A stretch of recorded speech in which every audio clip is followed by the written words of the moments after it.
નમસ્કાર વિદ્યાર્થી મિત્રો, ધોરણ 5માં કોમન એન્ટ્રન્સ ટેસ્ટ એટલે કે સમાન પ્રવેશ પરીક્ષા લેવામાં આવી. વિદ્યાર્થી મિત્રો, ધોરણ 5ના આ વિદ્યાર્થીઓએ પરીક્ષા આપી શિષ્યવૃત્તિ માટે તેમજ જુદા જુદા સરકારી યોજનાની શાળાઓમાં પ્રવેશ મેળવવા માટે આ પરીક્ષાના આધારે મેરિટના આધારે પ્રવેશ આપવામાં આવે છે. તો તેમાં કેવું પ્રશ્નપત્ર હતું અને પ્રશ્નપત્રના જવાબ શું હતા એટલું તો આપણે જે જવાબ વહી છે મતલબ કે આન્સર શીટ છે તે પણ જોઈને મેળવી શકીએ. પણ વિદ્યાર્થી મિત્રો, હું તમને અહીં જવાબ કેવી રીતે આવ્યા તે બતાવવા જઈ રહ્યો છું. તો તમે શીખવાના હેતુથી આ વિડીયો જોતા હોય તો ચોક્કસથી જુઓ. તમે ચેનલને હજી સુધી સબસ્ક્રાઈબ ન કરી હોય તો આવા જ વિડીયો જોવા માટે ચેનલને સબસ્ક્રાઈબ કરો. તો ચાલો હવે આપણે શરૂ કરીએ કોમન એન્ટ્રન્સ ટેસ્ટનું પેપર. હવે તમે તમારી સ્ક્રીન પર જુઓ. પ્રશ્ન નંબર 1, જેમાં કયું છે 14, 20, 25, 29 અને ખાલી જગ્યા. આપેલ વિકલ્પમાંથી ખાલી જગ્યા પૂરો. 14, 20, 25, 29 અને પછી ક્વેશ્ચન માર્ક છે. હવે આપણે દર બે સંખ્યા વચ્ચેનો તફાવત જોઈએ. 14માં કેટલા ઉમેરીએ તો 20 થાય? જવાબ આવશે 14માં 6 ઉમેરીએ તો 20 થાય. હવે એ જ રીતે 20માં કેટલા ઉમેરીએ તો 25 થાય? 20માં 5 ઉમેરીએ તો 25 થાય, એટલે વત્તા 5 કરીએ. 25માં કેટલા ઉમેરીએ તો 29 થશે? 25માં 4 ઉમેરીએ તો 29 થશે. હવે આપણે 29ને શું કરવાનું કે એના પછીની સંખ્યા મળે? તો એના માટે જુઓ, પહેલા 6 ઉમેરેલા, પછી 5 ઉમેર્યા, પછી 4 ઉમેર્યા, તો હવે કેટલા ઉમેરવા પડે? હવે 3 ઉમેરવા પડે, બરાબર ને? તો 29માં 3 ઉમેરતા 32 જવાબ આવે. આમ આપણો જવાબ આવશે વિકલ્પ ડી. ચાલો આગળનો પ્રશ્ન જોઈએ. પ્રશ્ન નંબર 2, 121. આ સંખ્યા શ્રેણીના પ્રશ્નો છે. તમે શીખી ગયા ને? 121, 100, 81, 64 અને ક્વેશ્ચન માર્ક. ચાલો જોઈએ. તો આપણે સૌ પ્રથમ તો તફાવતની રીતથી જોઈએ, બરાબર, અથવા તો ઉમેર્યા છે એવું ચેક કરીએ. તો હવે અહીંયા તમે જુઓ, 120માંથી કેટલા બાદ કરીએ તો 100 આવે? 121માંથી 21 બાદ કરીએ તો 100 આવે. 100માંથી કેટલા બાદ કરીએ તો 81 આવે? તો 19 બાદ કરતા 81 આવે. 81માંથી કેટલા બાદ કરીએ તો 64 આવે? જવાબ આવશે 81માંથી 17 બાદ કરતા 64 આવે. હવે તમને એકી સંખ્યા ઉતરતો ક્રમ ખબર છે કે પહેલા 21 બાદ કર્યા, પછી 2 ઓછા, 19 બાદ કર્યા, પછી તેમાંથી 2 ઓછા, 17 બાદ કર્યા, પછી તેમાંથી 2 ઓછા, એટલે કે 15 બાદ કરવાના થાય. 64માંથી 15 બાદ કરતા આપણને 49 મળે છે. તો આવી રીતે પણ તમે જવાબ મેળવી શકો. વિદ્યાર્થી મિત્રો, એક રીત હજી છે જે હું તમને બતાવવા જઈ રહ્યો છું. તમે સ્ક્રીન પર જુઓ, દરેક સંખ્યાના વર્ગ લખેલા છે. તો અહીંયા 121 એટલે 11નો વર્ગ આવશે. 100 એટલે 10નો વર્ગ આવે 100. 81 એટલે 9નો વર્ગ આવે 81. 64 એટલે 8નો વર્ગ આવે 64. હવે પહેલા 11નો વર્ગ, પછી 10નો વર્ગ, પછી 9નો વર્ગ, પછી 8નો વર્ગ. તો હવે કેટલા આવે?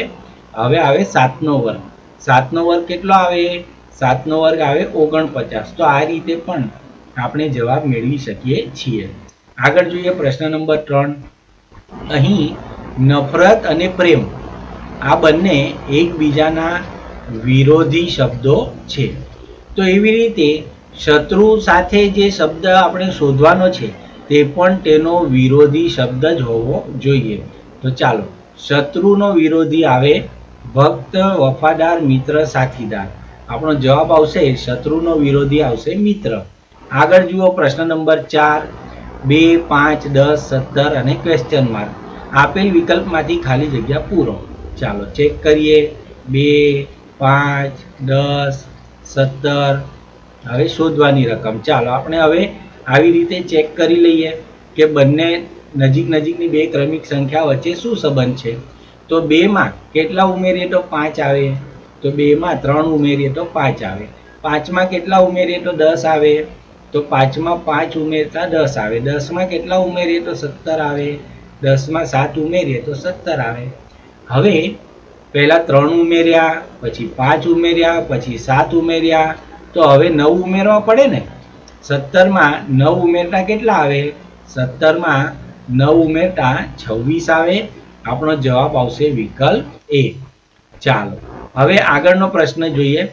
પ્રશ્ન લખ્યો છે, નીચે આપેલા 4 વિકલ્પોમાં લખેલા અક્ષરોને તેમના મૂળાક્ષરના ક્રમ પ્રમાણે ગોઠવો. 4 વિકલ્પો માંથી સાચો વિકલ્પ પસંદ કરો. ચાલો તો આપણે ABCD ના ક્રમમાં ગોઠવવાનું છે એવું કહ્યું છે, મૂળાક્ષરોના ક્રમમાં. તો સૌ પ્રથમ તો આપણે એવું કરીએ કે આપણે ABCD લખી કાઢીએ. તો ઝડપથી લખી કાઢીએ. ABCDEFGHIJKLMNOPQRSTUVWXYZ. ચાલો આપણે લખી કાઢીએ. હવે આપણે એ જોઈએ કે બેગ આપણે શોધી લઈએ મૂળાક્ષરોને. તો B મળ્યો, પછી A અને G. હવે આપણે સીધી દિશામાં જઈએ તો ABG. શું બોલવાનું? ABG. આ રીતે ક્રમ આવે છે ને, તો ABG આવે છે વિકલ્પ C માં. તો મૂળાક્ષરના ક્રમ પ્રમાણે આપણો જવાબ આવશે વિકલ્પ C. આગળ જુઓ પ્રશ્ન નંબર 6 ICE. ચાલો તો હવે હું કલર બદલું છું પેનનો. આપણે હવે કયો કલર લઈએ? CE. તો સૌ પ્રથમ આપણે I, પછી C અને પછી E. હવે આપણે આ દિશામાં જઈએ. પહેલા કોણ મળ્યું? C મળ્યો, પછી E મળ્યો, પછી I મળ્યો. CEI. CEI ક્યાં છે? તો CEI છે વિકલ્પ A માં. આગળ એ જ રીતે જોઈએ રોહન. રોહનનું આપણે ક્રમમાં ગોઠવીએ. તો સૌ પ્રથમ ધ્યાનથી જોતા રોહનનો R. હવે નવી R બરાબર, પછી O, પછી H, પછી A અને પછી N. ક્યાં છે N? આ રહ્યો. હવે આપણે લીલી પેનથી જઈએ સીધી દિશામાં. તો કોણ કોણ મળે? AHNOR. AHNOR. આ રીતે આપણને મૂળાક્ષરનો ક્રમ મળ્યો. તો વિકલ્પ ડી છે ને આપણો જવાબ, AHNOR. હવે આપણે 8મો જોઈએ. અહીંયા પણ આપણને ABCD ની લખવાની જરૂર પડશે.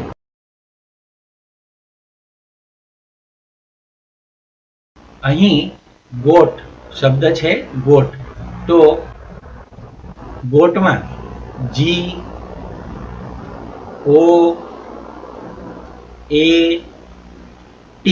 આ એની જોડણી છે. હવે આપણે જઈએ AGOT. શું મળ્યું આપણને ક્રમમાં? AGOT. આવું ક્યાં છે? આવું છે વિકલ્પ બી માં. તો આપણો જવાબ આવશે વિકલ્પ બી. આગળનો પ્રશ્ન જોઈએ. પ્રશ્ન નંબર 9. આપેલ આકૃતિમાં કેટલા ચોરસ છે? તમે કહેશો 4 તો દેખાય છે. 1 2 3 4. આ નાના નાના 4 ચોરસ દેખાયા ને, પણ થોભો ધ્યાનપૂર્વક જુઓ. આ તમને એક મોટો ચોરસ દેખાય છે. દેખાયો? આ મોટા ચોરસને પણ ગણવાનું ને, તો કુલ ચોરસ કેટલા થયા? તો 4 નાના ચોરસ અને 1 મોટો ચોરસ. કુલ ચોરસ થયા 5. આપણો જવાબ આવશે વિકલ્પ બી. આગળ પ્રશ્ન નંબર 10 જુઓ. આપેલ આકૃતિમાં કેટલા ત્રિકોણ છે? અહીં પણ આ જ રીતે તમને ધ્યાનપૂર્વક જોતા જણાશે. 1 2, આ ઊંધો ત્રિકોણ 3 અને આ 4. આમ અહીંયા 4 ત્રિકોણ તમને દેખાય છે. હવે ધ્યાનપૂર્વક જુઓ. આ મોટો ત્રિકોણ જેના પર અત્યારે આ પેન ફરી રહી છે. તો કુલ કેટલા ત્રિકોણ થયા? તો 4 નાના ત્રિકોણ અને 1 મોટો ત્રિકોણ જોવા મળ્યો ને તમને. કુલ થયા 5 ત્રિકોણ, એટલે આપણો જવાબ આવશે વિકલ્પ ડી. આગળ જુઓ, પ્રશ્નમાં લખ્યું છે નીચે આપેલા 4 પ્રશ્નોમાં ડાબી બાજુ એક પ્રશ્ન આકૃતિ આપેલી છે. તે આકૃતિની દર્પણ આકૃતિ આપેલ વિકલ્પોમાંથી શોધો. દર્પણ આકૃતિ એટલે મિરર ઇમેજ. તમે અરીસામાં તમારું પ્રતિબિંબ જુઓ તો એ કેવું દેખાય? ડાબો હાથ ઉપર કરે તો ઉપર, જમણો હાથ ઉપર દેખાય પ્રતિબિંબમાં, હે ને? એટલે કે ડાબે જમણે ઉલટાય છે. આનું એક એનિમેશન પણ હું તમને બતાવી રહ્યો છું, જુઓ. હવે આપણે પ્રશ્ન પર આવીએ. પ્રશ્ન નંબર 11માં કે આવી રીતે લખ્યું છે અને તેને અરીસામાં જોતા તે આવું દેખાશે. હવે આ રીતે દેખાશે એટલે કે ડાબે જમણે ઉલટાશે. જ્યાં ઊભી લીટી આ નિશાનીની ડાબી તરફ હતી તે હવે જમણી તરફ આવી જશે. અને આવું ક્યાં છે? આવું છે વિકલ્પ એ માં, એટલે આપણો જવાબ આવશે વિકલ્પ એ. અહીંયા વિકલ્પ ડી થોડોક એવું છે, પણ બંને વચ્ચે અહીંયા થોડીક જગ્યા છૂટી ગઈ છે, ગેપ છૂટી ગયો છે. અને આપણા પ્રતિબિંબમાં જેવું હોય એવું જ પ્રતિબિંબ હોય ને, રચાય ને, એટલે આવું કઈ જગ્યા ન છૂટી જાય, એટલે આપણો જવાબ આવશે વિકલ્પ એ. ચાલો પ્રશ્ન નંબર 12 જુઓ. પ્રશ્ન નંબર 12માં આ એક પ્રતિબિંબ છે. પહેલા તો ચોરસ છે અને ચોરસની ઉપર બે ત્રાંસી લીટીઓ એટલે કે ઝૂંપડી જેવું દેખાઈ રહ્યું છે. તો ચોરસ તો આપણને ચોરસ જ મળવો જોઈએ પ્રતિબિંબમાં, પણ અહીંયા ચોરસ જ નથી, જુઓ, એટલે આપણું પ્રતિબિંબ નહીં બને. અહીંયા પણ ચોરસ નથી, જુઓ, એટલે આપણું પ્રતિબિંબ નથી. અહીંયા પણ ચોરસ નથી, એટલે આ પણ આપણું પ્રતિબિંબ નથી. એ સિવાય નીચે વધારાની લીટીઓ અહીંયા નથી, પણ એના પ્રતિબિંબમાં દેખાઈ રહી છે, તો એ પ્રતિબિંબ ન હોઈ શકે. જ્યારે આકૃતિ સી એ એવું ને એવું જ પ્રતિબિંબ આવશે, તો વિકલ્પ સી એ આપણો સાચો જવાબ આવશે. પ્રશ્ન નંબર 13 જુઓ. અહીંયા 8 લખેલા છે. હવે આને ડાબે જમણે ઉલટાવતા 8ના 8 જ જોવા મળે છે, એટલે કે આપણો જવાબ આવશે વિકલ્પ એ. એ કંઈ ત્રાસા કે નહીં થઈ જાય, બરાબર? અરીસો નીચે મૂકો તો પણ 8ના 8 રહે, અરીસો ડાબી બાજુ જમણી બાજુ પર મૂકો તો પણ 8ના 8 રહે. પ્રશ્ન નંબર 14 જુઓ. પ્રશ્ન નંબર 14માં ઝેડ લખેલો છે અને ઝેડ એ ડાબે જમણે ઉલટાવતા આવો થઈ જશે. અરીસાની સામે ડાબે જમણે ઉલટાવતા આવો થઈ જશે. આવી આકૃતિ છે વિકલ્પ એ ની, તો આપણો જવાબ આવશે વિકલ્પ એ. આગળનો પ્રશ્ન જુઓ. જો તમને મારા કરતાં પહેલા જવાબ મળી જાય તો તમે કોમેન્ટ બોક્સમાં લખી શકો છો અને ઝડપથી આગળ વધી શકો છો. ચાલો શરૂ કરીએ. ગઈકાલે બુધવાર હતો, તો 5 દિવસ પછી કયો વાર આવશે? ચાલો સૌથી પહેલા તો અહીં આ જુઓ, થોડાક વારના નામ લખી દઉં હું, હે ને? આપણે બુધવારથી શરૂ કરીએ. તો બુધવાર, ગુરુવાર, શુક્રવાર, શનિવાર, રવિવાર અને સોમવાર, મંગળવાર, અહીંયા સુધી રાખીએ. હવે પહેલા કહ્યું છે કે ગઈકાલે બુધવાર હતો, તો આ બુધવાર છે, અહીંયા આપણે લખવાનું ગઈકાલ, બરાબર? તો ગુરુવાર એટલે આજ થઈ, આજે ગુરુવાર હોય, બરાબર? હવે આ થયો આવતીકાલ. શું થશે? આવતીકાલ. આવતીકાલ એટલે એક દિવસ પછીનો દિવસ કહેવાય ને, બરાબર? એક દિવસ પછી. એવી રીતે શનિવાર એટલે પરમ દિવસ થયો, 2 દિવસ પછીનો વાર. રવિવાર એટલે 3 દિવસ પછીનો વાર. સોમવાર એટલે 4 દિવસ પછીનો વાર, બરાબર? અને મંગળવાર એટલે 5 દિવસ પછીનો વાર આવે. તો આપણો જવાબ આવશે પ્રશ્નની સૂચના મુજબ કે 5 દિવસ પછી કયો વાર આવશે? જવાબ આવે વિકલ્પ બી, 5 દિવસ પછી મંગળવાર આવશે. ચાલો આગળ જુઓ. પ્રશ્ન નંબર 16. મીના ટીના કરતાં નીચી છે, ટીના રીના કરતાં ઊંચી છે, તો સૌથી ઊંચું કોણ? અહીં તમે એક વસ્તુ યાદ રાખો કે જ્યારે આવું પૂછ્યું હોય ને કે સૌથી ઊંચું કોણ, સૌથી ઊંચું કોણ, ત્યારે તમામ વાક્યોને નીચે છે, નીચી છે, નીચા છે, નીચું છે એમાં ફેરવી કાઢવાના, બરાબર ને? તો એમાં આપણે ફેરવીશું. તો સૌ પ્રથમ તો આપણી પાસે પહેલું વાક્ય છે મીના ટીના કરતા નીચી છે. અહીંયા આ વાક્યમાં પહેલાથી જ નીચી છે શબ્દ છે. મીના ટીના કરતા નીચી છે.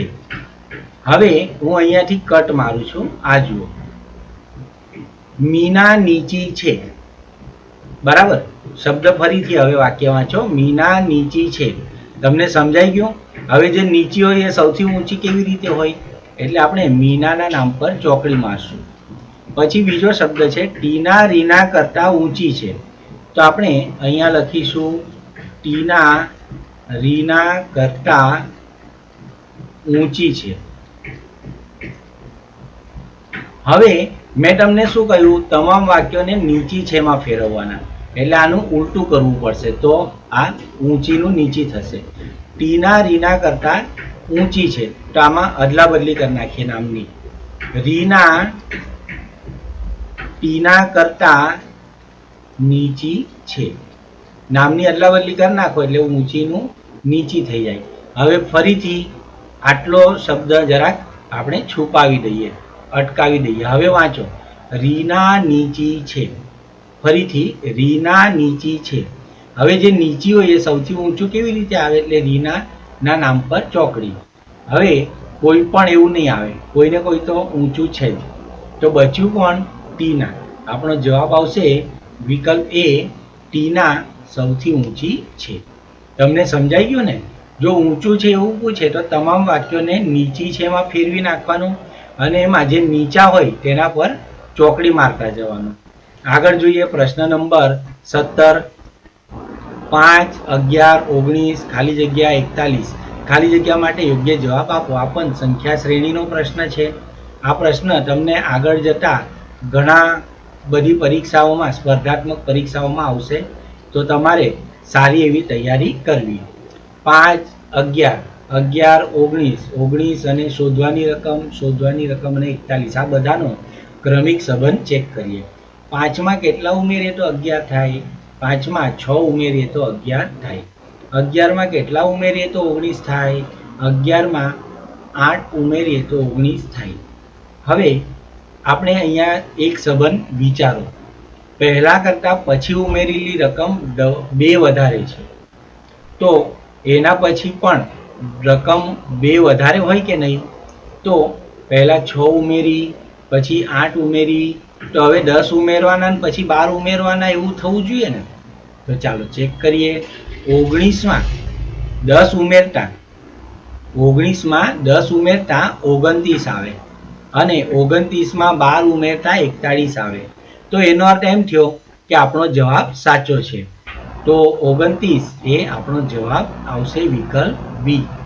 તો ક્રમિક રીતે આ રીતે 2 રકમ વધારે ઉમેરતા જવાનું છે અગાઉ કરતાં. આ રીતે આપણે જવાબ મળશે. આગળ જોઈએ પ્રશ્ન નંબર 18. વિમાન, પાયલોટ, બસ માટે કોણ? તો વિમાન કોણ ચલાવે? વિમાન ચલાવે પાયલોટ.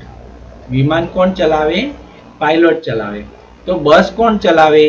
બસ ચલાવે છે, ચાલો, ડ્રાઈવર. મુસાફર થોડો બસ ચલાવે, એ તો બેસી રહે. સ્ટેન્ડ એ કંઈ થોડું બસ ચલાવે. સીએનજી એ બસ ન ચલાવે. પણ બસ ચલાવવા માટે વ્યક્તિ જોઈએ. પાયલોટ એ વ્યક્તિ છે, તો ડ્રાઈવર એ બસ ચલાવે છે. આપણો જવાબ આવશે વિકલ્પ એ, ડ્રાઈવર બસ ચલાવે છે. આગળ જુઓ, સૂચના વાંચવી પડે આગળના પ્રશ્નોના જવાબ આપવા માટે. તો અહીંયા કહ્યું છે નીચે આપેલા 4 પ્રશ્નોમાં દરેક પ્રશ્નમાં 4 વિકલ્પો આપેલા છે, જે પૈકી 3 વિકલ્પો કોઈને કોઈ રીતે સંકળાયેલા છે અને એક વિકલ્પ અલગ પડે છે. તો અલગ પડતો વિકલ્પ શોધો. વિદ્યાર્થી મિત્રો, અહીં 3 એક રીતે કોઈને કોઈ સંબંધથી જોડાયેલા છે, પરંતુ એક થોડોક જુદો પડે છે. તો ચાલો ચેક કરીએ. 4 પ્રશ્નો છે આવા. સૌથી પહેલા 19મો જોઈએ. Kilometre, metre, kilolitre, millimetre. અહીંયા હવે આ જુઓ, મીટર મીટર મીટર. કિલોમીટર એ અંતર માપવાનું એકમ છે. મીટરથી આપણે અંતર માપવાનું એકમ છે. મિલીમીટર પણ અંતર માપવાનું એકમ છે. પરંતુ મિલીલીટર એ ગુંજાશનો એકમ છે. એટલે કે આપણે પ્રવાહી માપવા માટે આપણે મિલીલીટર વાપરીએ છીએ. તો આ રીતે તે અલગ પડે છે. આપણો જવાબ આવશે વિકલ્પ સી. આગળ જુઓ 20મો પ્રશ્ન. Hockey, cricket, volleyball, chess.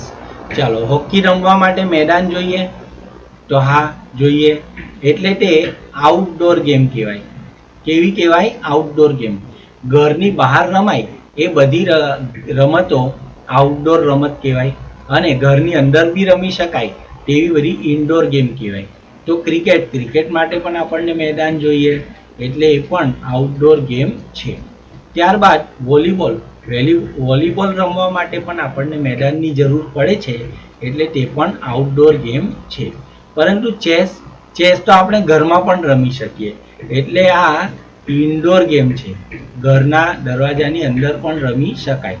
હવે તમે મને કહો, જવાબ તમારી પાસે છે કે આમાંથી કઈ રમત અલગ પડે છે? જવાબ આવશે વિકલ્પ ડી એ અલગ પડતી રમત છે, અલગ પડતો શબ્દ છે. આગળ જુઓ, મોગરો, સફરજન, કેળા, ચીકુ. તો મોગરો 21માં શું છે?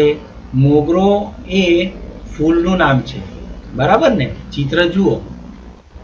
સફરજન એ ફળ છે, કેળા એ ફળ છે, ચીકુ એ પણ ફળ છે. તો કયું અલગ પડે છે? યસ, વિકલ્પ એ મોગરો એ અલગ પડે છે. આગળ જુઓ, પ્રશ્ન નંબર 22. એમાં આપણે જોઈએ તો શું કહ્યું છે? સરોવર, તળાવ, નદી, ડુંગર. સરોવર એટલે પાણીનો જથ્થો હોય તેમાં, બરાબર? એટલે સરોવર. તળાવમાં પણ પાણીનો જથ્થો હોય, અને નદી એ પણ પાણીથી બનેલી હોય છે. તો સરોવર, તળાવ, નદી આ બધા પાણીના સ્ત્રોતો છે. પરંતુ ડુંગર એ પાણીનો સ્ત્રોત નથી, બરાબર? તો ડુંગર એ પથરાટ જમીન હોય, તો એ અલગ પડે છે. આમ આપણો જવાબ આવશે વિકલ્પ ડી. ચાલો, 23મો જોઈએ. આને તમે અલગ રીતે પણ બોલી શકો. કોઈ એક પ્રશ્નનો જવાબ એક જ રીતે આપવો એવું જરૂરી નથી. એને અલગ રીતે પણ આપણે આપી શકીએ. પ્રશ્ન નંબર 23 જુઓ. એક લાઈનમાં સંગીતનો ક્રમ જમણેથી 17મો અને ડાબેથી 34મો છે. તો લાઈનમાં કુલ કેટલા વિદ્યાર્થીઓ હશે? તો અહીં આપણે ચેક કરીએ કે સંગીતાનો ક્રમ આગળથી 17મો અને ડાબી બાજુથી 34મો. એટલે કે હવે તમે આ એક જુઓ. હું તમને પહેલા આનો જવાબ આપતા પહેલા એક નાનું ઉદાહરણ આપું. તો અહીંયા આપણી પાસે 4 વિદ્યાર્થીઓ છે, બરાબર? એમાં આ 4 વિદ્યાર્થીઓમાં આ છે સંગીત. આ છોકરાનું નામ છે સંગીત. હવે સંગીતનો ક્રમ એ આ બાજુ ડાબી બાજુથી બીજો છે, બરાબર? ડાબી બાજુથી બીજો છે. અને જમણી બાજુથી ગણો, પહેલો, બીજો, ત્રીજો. તો એનો જમણી બાજુથી નંબર છે ત્રીજો. સમજી ગયા ને? હવે બીજો એટલે 2 અને ત્રીજો એટલે 3. કુલ કેટલા થયા? 5 થવા જોઈએ. પણ ધ્યાનપૂર્વક ફરીથી સાંભળો. બીજો નંબર કોને આપ્યો છે? સંગીતને. ત્રીજો નંબર કોનો છે? સંગીતનો. એટલે કે સંગીતને આપણે 2 વાર નંબર આપ્યા. એટલે કે તેનો એક જ વાર ગણવો પડે ને સંગીતને. તો એટલે આપણે એક વાર બાદ કરી દઈએ. તો 5માંથી 1 બાદ થાય તો 4. એટલે કે હરોળમાં કુલ કેટલા છે? 4 વિદ્યાર્થીઓ છે. સમજાઈ ગયું? કોઈ એક વ્યક્તિને આપણે 2 વખત નંબર આપ્યા છે, એટલે એકવાર આપણે બાદ કરવાના છે. અહીં પણ એ જ પદ્ધતિ છે. સંગીતા એ ડાબેથી 17મા નંબર, જમણેથી 17મા નંબરે છે અને ડાબેથી 34મા નંબરે છે. પરંતુ 17મો નંબર અને 34મો નંબર એટલે કે સંગીતાને આપણે 2 વાર નંબર આપ્યો. બંનેનો સરવાળો 51 થશે, પણ સંગીતાને આપણે 2 વાર નંબર આપ્યો ને એટલે એકવાર બાદ કરી દઈએ, તો 51 માંથી 1 જાય તો 50, એટલે કે લાઈનમાં કુલ 50 વિદ્યાર્થીઓ હોય. સમજાઈ ગયો જવાબ? ટ્રીક પણ સમજાઈ ગઈ. આગળથી ક્રમ પાછળથી ક્રમ બંનેનો સરવાળો અને એક બાદ કરવાના, ડાબી બાજુથી ક્રમ જમણી બાજુથી ક્રમ બંનેનો સરવાળો અને તેમાંથી એક બાદ કરવાના. આગળ જોઈએ પ્રશ્ન નંબર 24. 1 કરોડમાં કેટલા હજાર હોય? ચાલો આપણે પહેલા તો 1 કરોડ લખતા આવડે તમને? લખી કાઢીએ. 1 કરોડ આપણને કહ્યું છે, તો આવી રીતે બોલવાનું તમારે. હે, જો હું બોલું છું એવી રીતે: એકમ, દશક, 100, હજાર, 10,000, લાખ, 10 લાખ અને કરોડ. કરોડ 1 કરોડ કીધું છે ને એટલે એકડો લખવો પડશે. તો આ રીતે આ થયા આપણે 1 કરોડ. અને આવી રીતે અલ્પવિરામથી તમે વધારે ઝડપથી સંખ્યા ઓળખી શકો. એમાં પૂછ્યું છે કે કેટલા હજાર હોય, એટલે આપણે શું કરીએ ખબર? ભાગ્યા 1000 કરી નાખીએ. તો 1 મીંડું 1 મીંડું, બીજું મીંડું બીજું મીંડું, ત્રીજું મીંડું ત્રીજું મીંડું, આટલા મીંડા ઉડી ગયા. શું રકમ બચી? તો 1 2 3 4 5, એકડા પાછળ 4 મીંડા બચ્યા, એટલે કે આટલા હજાર, 10,000 હજાર હોય. સવાલ કેવો લાગે ને? હજાર હજાર બે વાર બોલવાનું. ફરીથી હવે જવાબ સાંભળો. 1 કરોડમાં 10,000 હજાર હોય છે. આવી રીતે આપણો જવાબ આવશે. પ્રશ્ન નંબર 25 જુઓ. નીચે પૈકી એક આકૃતિ કોઈ કારણસર જુદી પડે છે તે શોધો. વિદ્યાર્થી મિત્રો, આકૃતિ 4 ધ્યાનપૂર્વક જુઓ. આ પહેલી આકૃતિ છે ને, એમાં હું મારું અવલોકન તમને બતાવું છું. એમાં ફક્ત ને ફક્ત આડી લીટીઓ છે, ઊભી લીટી એક પણ નથી. અહીં વિકલ્પ બી છે, એમાં થોડીક આડી લીટીઓ પણ છે અને ઊભી લીટીઓ પણ છે. વિકલ્પ સી છે, એમાં થોડી આડી લીટીઓ પણ છે અને ઊભી લીટીઓ પણ છે. વિકલ્પ ડી માં થોડી આડી લીટીઓ પણ છે અને ઊભી લીટીઓ પણ છે. બરાબર ને? પરંતુ વિકલ્પ એ માં ફક્ત આડી લીટીઓ જ છે. તો વિકલ્પ એ આ જુદી પડે છે. હવે ધારો કે તમે આ રીતે વિચાર્યું હોય કે વિકલ્પ એ છે એમાં ડાર્ક કરેલો કાળો ભાગ છે અને વિકલ્પ બી સી ડી માં ડાર્ક કરેલો કાળો ભાગ નથી, તો તમે આ રીતે પણ જવાબ આપી શકો, એ પણ સાચું છે. તો બંને રીતે કરીએ તો જવાબ વિકલ્પ એ આવે છે, જે સાચું છે. પ્રશ્ન નંબર 26 જુઓ. નીચેનામાંથી કયો મહિનો બાકીના 3 મહિનાથી જુદો પડે છે? હવે એક સૂત્ર હું તમને આપું છું, એ તમે યાદ રાખજો. એ જુ સ ન. બોલો મારી સાથે. એ જુ સ ન. બોલ્યા? હવે ફરીથી હું લખું છું. એ જુ સ ન. હવે એ પરથી આવશે એપ્રિલ, જુ પરથી આવશે જૂન, સ પરથી આવશે સપ્ટેમ્બર અને ન પરથી આવશે નવેમ્બર. વિદ્યાર્થી મિત્રો, એ જુ સ ન એટલે 30 દિવસના મહિનાઓના નામ છે. એપ્રિલ, જૂન, સપ્ટેમ્બર અને નવેમ્બરને 30 દિવસ હોય છે. જ્યારે બાકીના મહિનાઓમાં ફેબ્રુઆરી જે છે તેને 28 કે 29 દિવસ હોય. બરાબર? અને આ સિવાયના જે મહિનાઓ છે તે 31 દિવસનો મહિનો ધરાવે છે. હવે તમે ધ્યાનથી જુઓ તો ઓગસ્ટ એ 31 દિવસનો મહિનો છે, ડિસેમ્બર એ 31 દિવસનો મહિનો છે, માર્ચ એ 31 દિવસનો મહિનો છે અને નવેમ્બર એ 30 દિવસનો મહિનો છે. આમ નવેમ્બર 30 દિવસનો મહિનો છે. આ રીતે નવેમ્બર એ અલગ પડે છે. આપણો જવાબ આવશે વિકલ્પ ડી. ચાલો ફરીથી એકવાર સૂત્ર બોલી જાઓ. એ જુ સ ન. બોલો, એ જુ સ ન. યસ. આગળનો જવાબ જોઈએ હવે. પ્રશ્ન નંબર 27. 2.5 કલાકની મિનિટ કેટલી થાય? અહીં 2.5 કલાક આવું લખ્યું છે. આને હું બીજા શબ્દોમાં બોલું ને તો અઢી. કેટલા વાંચવાના? અઢી કલાક.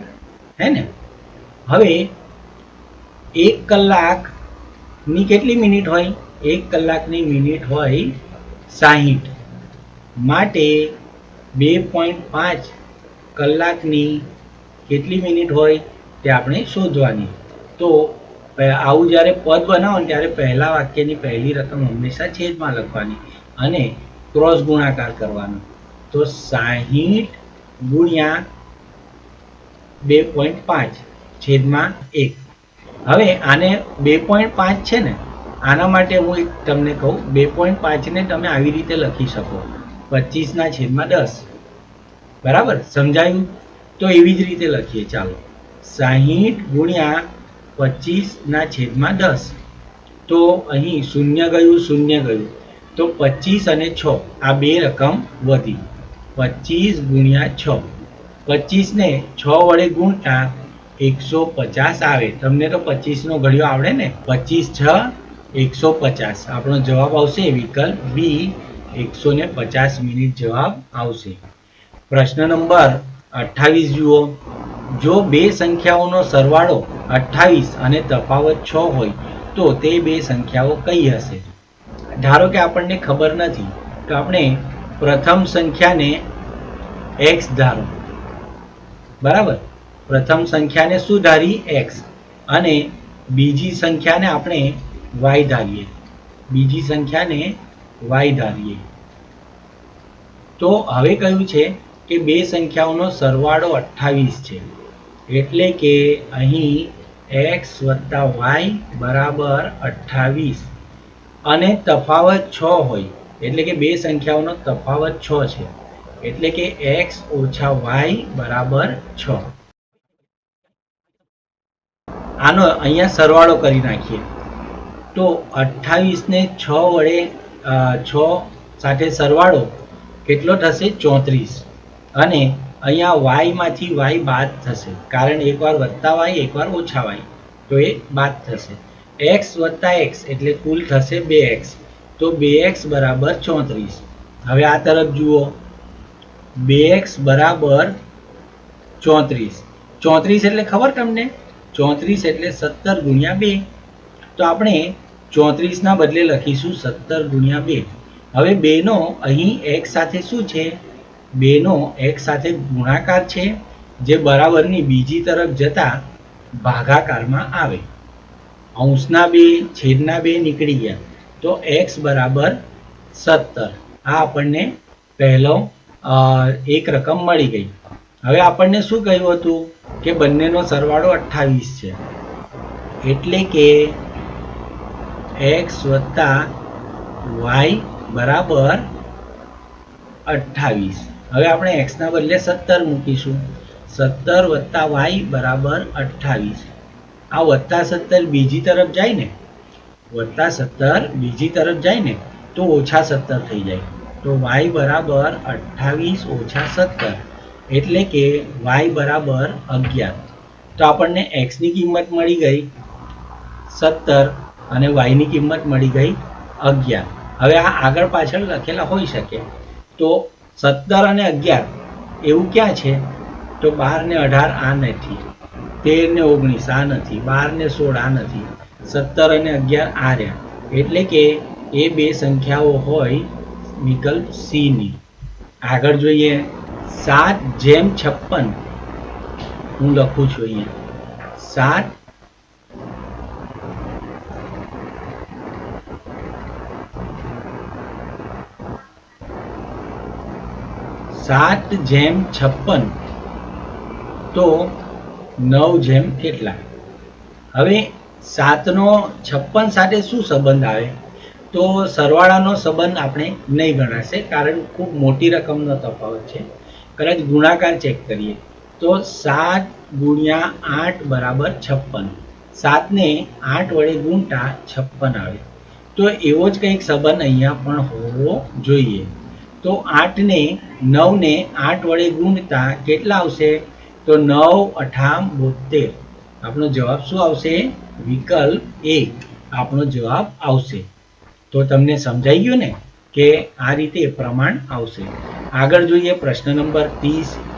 શાહી પેપર. તો અહીંયા કઈ જોડ સાચી આવશે? ચલો, શાહીથી શું થાય? શાહીથી પેપર પર લખાય, આવું જ કઈ છે અહીંયા. ચાલો, ચિત્રથી ચિત્રકાર પર લખાય? ના. પેનથી પેન્સિલ પર લખાય? ના. કલાકારથી નાટક પર લખાય? ના. પણ આ જુઓ, ચોકથી કાળા પાટિયા પર લખાય. આ વધારે બંધ બેસતું છે, હે ને? તો આપણો જવાબ આવશે વિકલ્પ ડી. આગળ જુઓ પ્રશ્ન નંબર 32. એક શહેરની વસ્તી 4.5 લાખ છે. 4.5 લાખ એટલે 4.5 લાખ, બરાબર? એને સંખ્યામાં જો લખવું હોય ને તો આવી રીતે લખાય: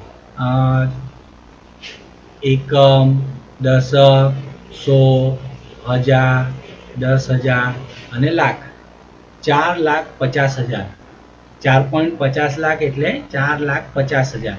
તેમાં પુરુષ અને સ્ત્રીનું પ્રમાણ સમાન છે, એટલે કે બંને અડધા અડધા છે. તો શહેરમાં સ્ત્રીઓની સંખ્યા કેટલી હશે? પ્રશ્ન શું છે? શહેરમાં સ્ત્રીઓની સંખ્યા કેટલી હશે? તો આના બે ભાગ પાડીએ, એક ભાગ સ્ત્રીનો અને એક ભાગ પુરુષનો. તો 4.5 લાખ, તમને 4.5 ના અડધા ખબર છે? જો ખબર હોય તો બોલો કેટલા થાય? 4.5 ના અડધા થાય 2.25. કેટલા થાય? 2.25. 2.25 ને કેવી રીતે લખાય? તો આવી રીતે લખાય 2.25. તો 2.25 લાખને આપણે હવે લખીએ તો 2,25,000.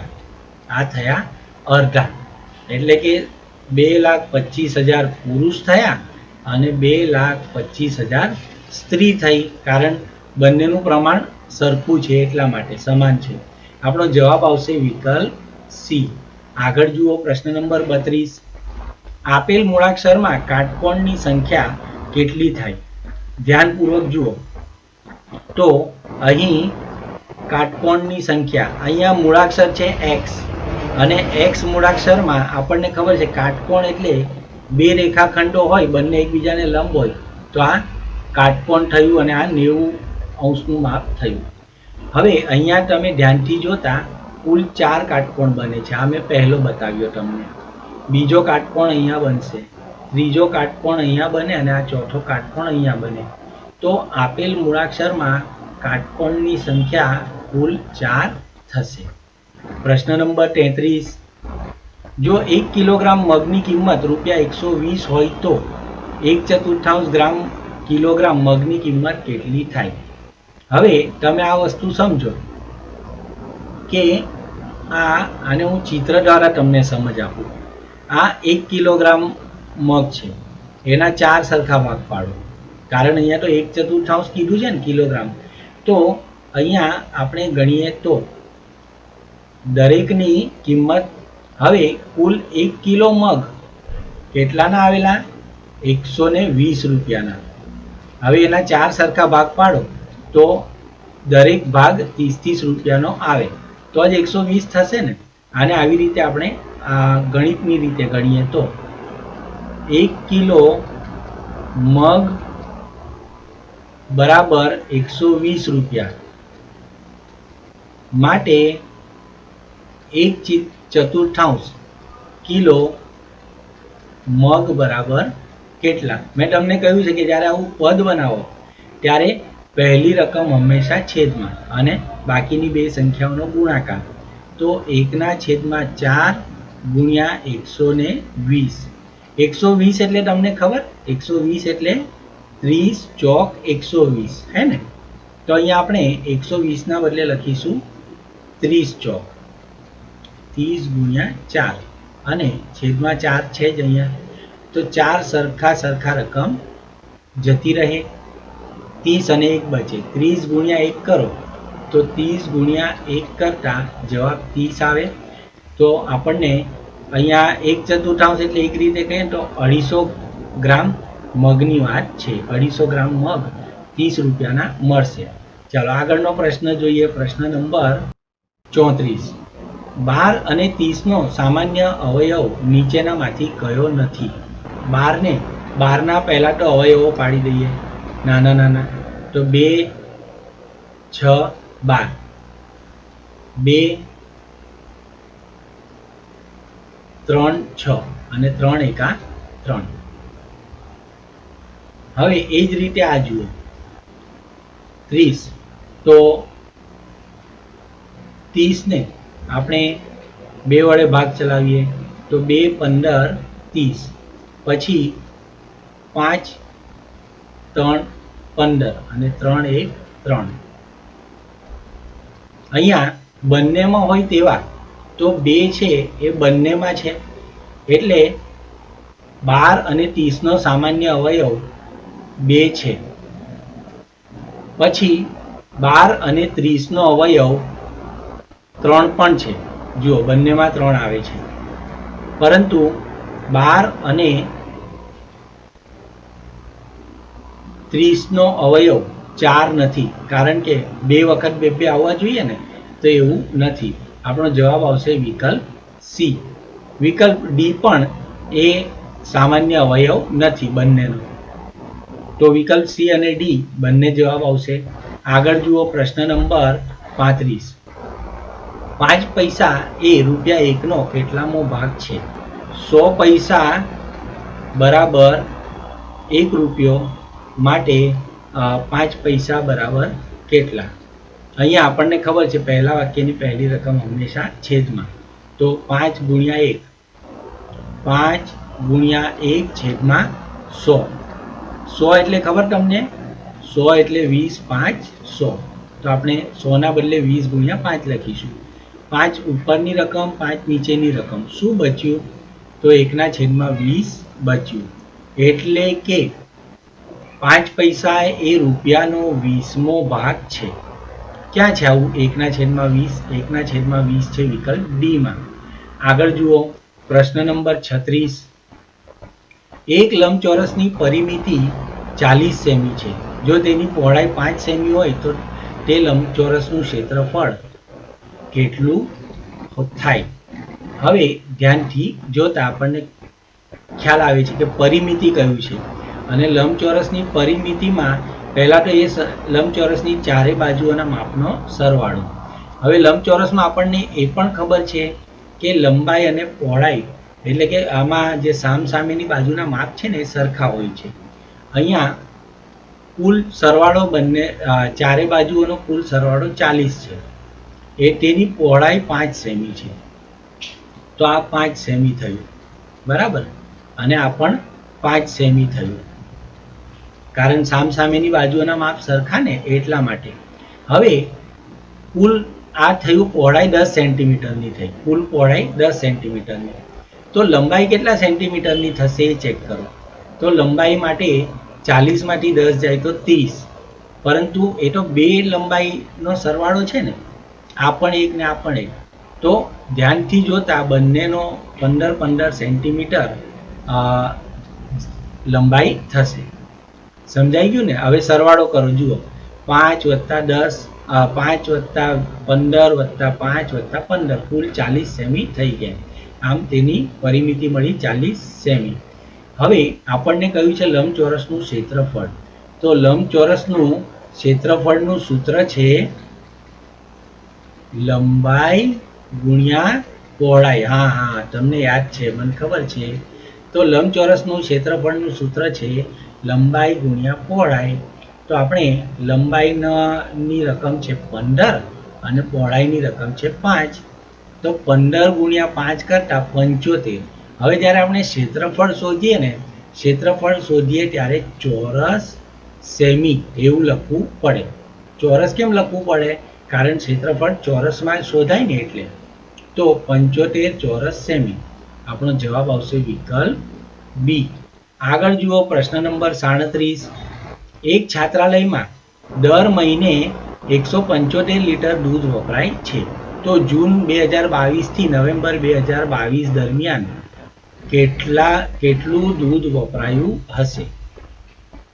હવે આપણે એક કામ કરીએ, અહીંયા આ લખી તો લઈએ એકવાર કેટલા મહિના સુધી દૂધ વાપર્યું.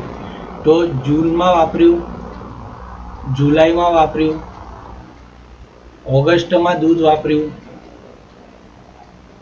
સપ્ટેમ્બરમાં દૂધ વાપર્યું અને ઓક્ટોબરમાં દૂધ વાપર્યું, નવેમ્બરમાં પણ દૂધ વાપર્યું છે. કેવી રીતે ખબર પડી? અહીંયા લખ્યું જ છે જૂનથી નવેમ્બર સુધી દૂધ વાપર્યું છે. હવે જૂન, જુલાઈ, ઓગસ્ટ, સપ્ટેમ્બર, ઓક્ટોબર, નવેમ્બર એટલે કે કુલ 6 મહિના થયા. આ દર મહિને 175 લીટર પ્રમાણે દૂધ વાપર્યું. તો આટલું દૂધ 175 લીટર દૂધ 6 વખત વાપર્યું. એટલે આનો સરવાળો કરવાનો ને આપણે કુલ કેટલું દૂધ વાપર્યું એ શોધવા માટે. તો આવો સરવાળો કરવા કરતાં એક સરળ રીત છે ગુણાકારની, કે 175 લીટર દૂધ આપણે 6 વખત વાપર્યું 6 માસ સુધી. તો 5 6 30, 30નું શૂન્ય અહીંયા આવશે 3, 6 7 42, 43 44 45, અહીંયા 3 ઉમેરવાના ને 42માં 3 એટલે 45, 45નું 5 વધી 4, 6 1 6 ને 4 10. કેટલું આવ્યું? 1050. આ સંખ્યા ઓળખી ને, એટલે કે અહીંયા આપણે જવાબ જોતા વિકલ્પ સી આપણો જવાબ આવે છે 1050. આટલું દૂધ આપણે વાપર્યું. પ્રશ્ન નંબર 38 જુઓ. 6.5 કિલોમીટર બરાબર કેટલા મીટર થાય? 1 કિલોમીટર એટલે તમને ખબર કેટલા મીટર? 1 કિલોમીટર એટલે થાય 1000 મીટર. 1 કિલોમીટર એટલે 1000 મીટર. માટે 6.5 કિલોમીટર એટલે કેટલા? આમાં આપણો ગુણાકાર આવશે 6.5 ગુણ્યા 1000 બરાબર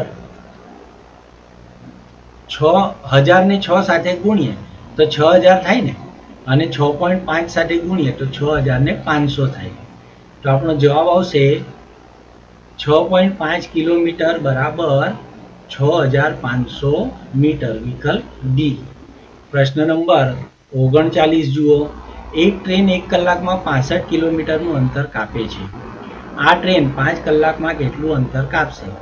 હવે 1 કલાકમાં એ જ રીતે પદ બનાવવાનું. 1 કલાકમાં કાપેલ અંતર, 1 કલાકમાં કાપેલ અંતર 65 કિલોમીટર. હવે ટ્રેન કેટલા કલાક ચાલી છે? 5 કલાક ચાલી છે. તો 5 કલાકમાં કાપેલ અંતર કેટલું? હવે મેં તમને કહ્યું તેમ કે દર વખતે જ્યારે આવા પદ બને ત્યારે પહેલા વાક્યની પહેલી રકમ છેદમાં અને બાકીના રકમનો ક્રોસ ગુણાકાર, એટલે કે 5 ગુણ્યા 65 ના છેદમાં 1. 65 ને 5 વડે ગુણો. તમને આવડતું હોય તો ડાયરેક્ટ કરી લેવાનું, ન આવડતું હોય તો આવી રીતે ગણતરી કરવાની. 5 5 25, 2 5 6 30 ને 2 32, 325 કિલોમીટર. આપણો જવાબ આવશે વિકલ્પ ડી. ટ્રેન 5 કલાકમાં 325 કિલોમીટર ચાલે. 40. પ્રેરણા દરરોજ 6 કલાક સૂવે છે, તો અઠવાડિયાના કેટલા કલાક સૂતી હશે? હવે અઠવાડિયાના દિવસ કેટલા? અઠવાડિયાના 7 દિવસ થાય, બરાબર. હવે તે એક દિવસના કેટલા કલાક સૂવે? 6 કલાક સૂવે. તો 7 દિવસના 6 કલાક સુધી સૂવે. તો 6 7 42, એટલે કે તે 42 કલાક સૂશે, સૂવાની છે અઠવાડિયામાં. વિકલ્પ એ આપણો જવાબ આવશે. પ્રશ્ન નંબર 41 જોઈએ. કોની કિંમત સૌથી વધારે? 1 રૂપિયાના 11 સિક્કા એટલે 1 ગુણ્યા 11 સિક્કા એટલે કુલ થયા 11 રૂપિયા. બીજું થયું 5 રૂપિયાના 2 સિક્કા એટલે કે 5 રૂપિયાના 2 સિક્કા, 5 દુ 10, કુલ 10 રૂપિયા થયા. અહીંયા વિકલ્પ બી માં છે 2 રૂપિયાના 5 સિક્કા એટલે 2 ગુણ્યા 5 બરાબર 10 રૂપિયા, અને 10 રૂપિયાનો 1 સિક્કો એટલે 10 ગુણ્યા 1 બરાબર 10 રૂપિયા. હવે તમે મને કહો કે 10 રૂપિયા વધારે છે કે 11 રૂપિયા વધારે છે? યસ, 11 રૂપિયા વધારે છે, એટલે વિકલ્પ એ 1 રૂપિયાના 11 સિક્કાની કિંમત વધારે છે. જવાબ આવશે વિકલ્પ એ. આગળ જોઈએ પ્રશ્ન નંબર 43. પ્રવાહી જથ્થાનું માપન કરવા માટેનો પ્રમાણિત એકમ કયો છે? ગ્રામ. ગ્રામ આ તો પ્રવાહી માટે નહીં પણ વજન માટે છે, વજનનો એકમ છે. કિલોગ્રામ એ પણ વજનનો એકમ છે. આ તરફ સેકન્ડ જુઓ. સેકન્ડ એ સમય માપવાનો એકમ છે, પરંતુ પ્રવાહી માપવા માટે લીટર એ પ્રમાણિત એકમ છે. તો પ્રવાહી માપવા માટેનો પ્રમાણિત એકમ લીટર છે. વિકલ્પ સી આપણો જવાબ આવશે. આગળ જોઈએ પ્રશ્ન નંબર 43.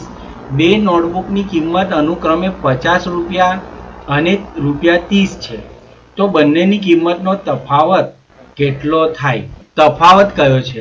અને જ્યારે તફાવત કહે ને ત્યારે આપણે બાદબાકી કરવાની. તો બંનેની કિંમતનો તફાવત જોઈએ આપણે તો મોટી રકમ છે 50, નાની રકમ છે 30. 50 માંથી 30 જાય તો 20 રૂપિયા તફાવત છે. જવાબ આવશે મોટી રકમ અને નાની રકમ બંને રકમ વચ્ચેનો તફાવત 20 રૂપિયા છે. પ્રશ્ન નંબર 44 જુઓ. એક ત્રિકોણની 3 બાજુઓના માપ 10 સેમી, 12 સેમી અને 13 સેમી છે. તો તે ત્રિકોણની હદનું માપ કેટલું થાય? જ્યારે હદ કહેવામાં આવે, ત્રિકોણની હદ એટલે ત્રિકોણની પરિમિતિ એમ કહ્યું છે તેમ આપણે સમજવાનું. અને ત્રિકોણની પરિમિતિ એટલે ત્રિકોણની 3 બાજુઓના માપનો સરવાળો. તો ચાલો આપણે એક ત્રિકોણ દોરીએ કે જેનું માપ કેટલું છે? આનું 10, એકનું 12, એકનું 13. તો એની હદ એટલે 3 બાજુઓનો સરવાળો થશે. તો 10 ને 12, 22, 22 ને 13, 35. તો જવાબ આવશે ત્રિકોણની હદનું માપ 35 સેમી થાય. પ્રશ્ન નંબર 45 જુઓ. 9872 ભાગ્યા 8 ભાગાકાર કરો. ચાલો તમને તો ભાગાકાર આવડે જ છે, આપણે અહીંયા કરી જોઈએ. 9872 ભાગ્યા 8. 8 એકા 8. 9 માંથી 8 જાય તો 1 ઉપરથી ઉતાર્યા 8. હવે 8 દુ 16. 18 માંથી 16 જાય તો 2 ઉપરથી ઉતાર્યા 7. આગળ જુઓ. 8 તાળી 24. 27 માંથી 24 જાય તો 3 વધ્યા, ઉપરથી ઉતાર્યા 2. હવે 8 ચોક 32. તો 32 માંથી 32 જાય તો કેટલા આવે? 32 માંથી 32 જાય તો 0 આવે. આમ આપણો જે જવાબ છે ભાગાકાર આવશે 1234. વિકલ્પ એ આપણો જવાબ આવશે. આગળ જોઈએ આપણે પ્રશ્ન નંબર 46. 4701 ને અંકમાં કેવી રીતે લખાય? ચાલો તો લખી જોઈએ. પહેલા તો 1 કયું છે તો 1 આવી રીતે લખાય. પછી 700 તો આ 100 ની લાઈનમાં 700 અને 4000 તો 1000 ની લાઈનમાં 4 લખીશું. 4701 બરાબર આ રીતે લખાય. આવું ક્યાં છે? આવું છે વિકલ્પ એ માં. પ્રશ્ન નંબર 47 જુઓ. 8321 વત્તા 8485 સરવાળો કરો. તો આપણે સરવાળો કરીએ. સરવાળો કરતી વખતે એક વાત મહત્વની યાદ રાખજો કે એકમની નીચે એકમ, દશકની નીચે દશક, શતકની નીચે શતક અને હજારની લાઈનમાં હજાર એવી રીતે લખવાનું. તો આપણી ભૂલ થવાની શક્યતા ઓછી હોય. ચાલો 5 અને 1 6, 8 ને 2 10, 10 નું 0 વધી 1, 4 5 6 7 8 અને 8 ને 8 16. તો જવાબ આવશે 16806. એવું ક્યાં છે? એવું છે વિકલ્પ સી માં. આગળ જુઓ પ્રશ્ન નંબર 48. બાદબાકી કઈ છે? 10315 ઓછા 1245. મેં તમને શું કહ્યું હતું યાદ છે ને? એકમની લાઈનમાં એકમ, દશકની લાઈનમાં દશક, શતકની લાઈનમાં શતક અને હજારની લાઈનમાં હજાર એવી રીતે લખવાનું. તો 5 માંથી 5 બાદ થાય તો 0. હવે 1 માંથી 4 જાય નહીં તો આપણે બાજુમાંથી દસકો લઈશું. તો 3 ના બદલે થયા 2 અને 1 ના બદલે થયા 11. 2 હોય તો 12 થાય, 3 હોય તો 13 થાય, 1 ના બદલે થયા 11. હવે 11 માંથી 4 જાય તો 7 આવે, 2 માંથી 2 જાય તો 0 આવે. હવે અહીંયા 10 સીધા જ ગણી લઈએ આપણે. 10 માંથી 1 જાય તો 9. આમ આપણો જવાબ આવશે 9070 રૂપિયા. અરે રૂપિયા નથી અહીંયા, બરાબર છે. તો તો વિકલ્પ સી 9070 આ આપણી બાદબાકી આવશે. આગળનો પ્રશ્ન છે, એક રૂમમાં 5 વ્યક્તિઓ છે. જો તેઓ એક સફરજનના 5 સરખા ટુકડા કરે અને દરેક વ્યક્તિ દરેક સફરજનનો કેટલામો ભાગ ખાધો કહેવાય. દરેક વ્યક્તિ 5 ટુકડા સરખા સફરજનના, બરાબર ને, બધાને એક એક ટુકડો આપવાનો છે. ચાલો તો અહીં તમે ધ્યાનપૂર્વક જુઓ. થોડુંક સફરજનનો આકાર તમારી રીતે તમારે નક્કી કરી લેવાનો હે. એવું જરૂરી નથી કે આકૃતિ હાથથી દોરીએ તો થોડીક સારી જ આવે, તમે સમજી જશો. હવે આ સફરજનના 5 સરખા ટુકડા કર્યા આપણે, તો દરેક ટુકડો એ 5મો ભાગ કહેવાય કે નહીં? તો 1/5. આ ટુકડો કહેવાય 1/5. આ ટુકડો કહેવાય 1/5. આ ટુકડો કહેવાય 1/5 અને આ ટુકડો કહેવાય 1/5. આમ સફરજનનો દરેકે 1/5મો ભાગ ખાધો કહેવાય. આગળ જુઓ, પ્રશ્ન નંબર 50. કોઈ પણ બંધ આકૃતિની બધી બાજુઓના માપના સરવાળાને શું કહેવાય છે? અત્યારે જ આપણે જોયું કે કોઈ પણ બંધ આકૃતિના બધી બાજુઓના માપના સરવાળાને પરિમિતિ કહે છે. હવે તમે આ ધ્યાનપૂર્વક જુઓ. ત્રિકોણની 3 બાજુઓના માપનો સરવાળો એટલે ત્રિકોણની પરિમિતિ.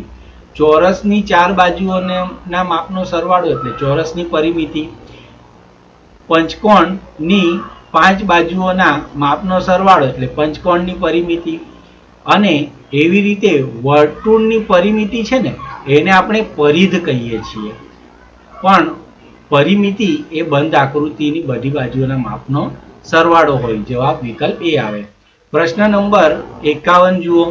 132 × 12 ગુણાકાર કરો. તો આપણી પાસે અહીંયા જગ્યા છે, હું ગુણાકાર કરું છું, તમે ધ્યાનપૂર્વક જુઓ. 132 × 12 એમ તો તમને આવડતા જ હશે. હવે બે રકમ હોય તો એકમ દશક, તો આપણે એકમનું શૂન્ય મૂકશું અને દશકનો ગુણાકાર કરીશું બધી રકમ સાથે. પહેલા 1 ને 2 સાથે, પછી 1 ને 3 સાથે, પછી 1 ને 1 સાથે ગુણશું. તો 1 2 2, 1 3 3, 1 1 1. હવે આપણો 2 નો ગુણાકાર આવશે, તો 2 ને બધા સાથે ગુણીશું. 2 2 4.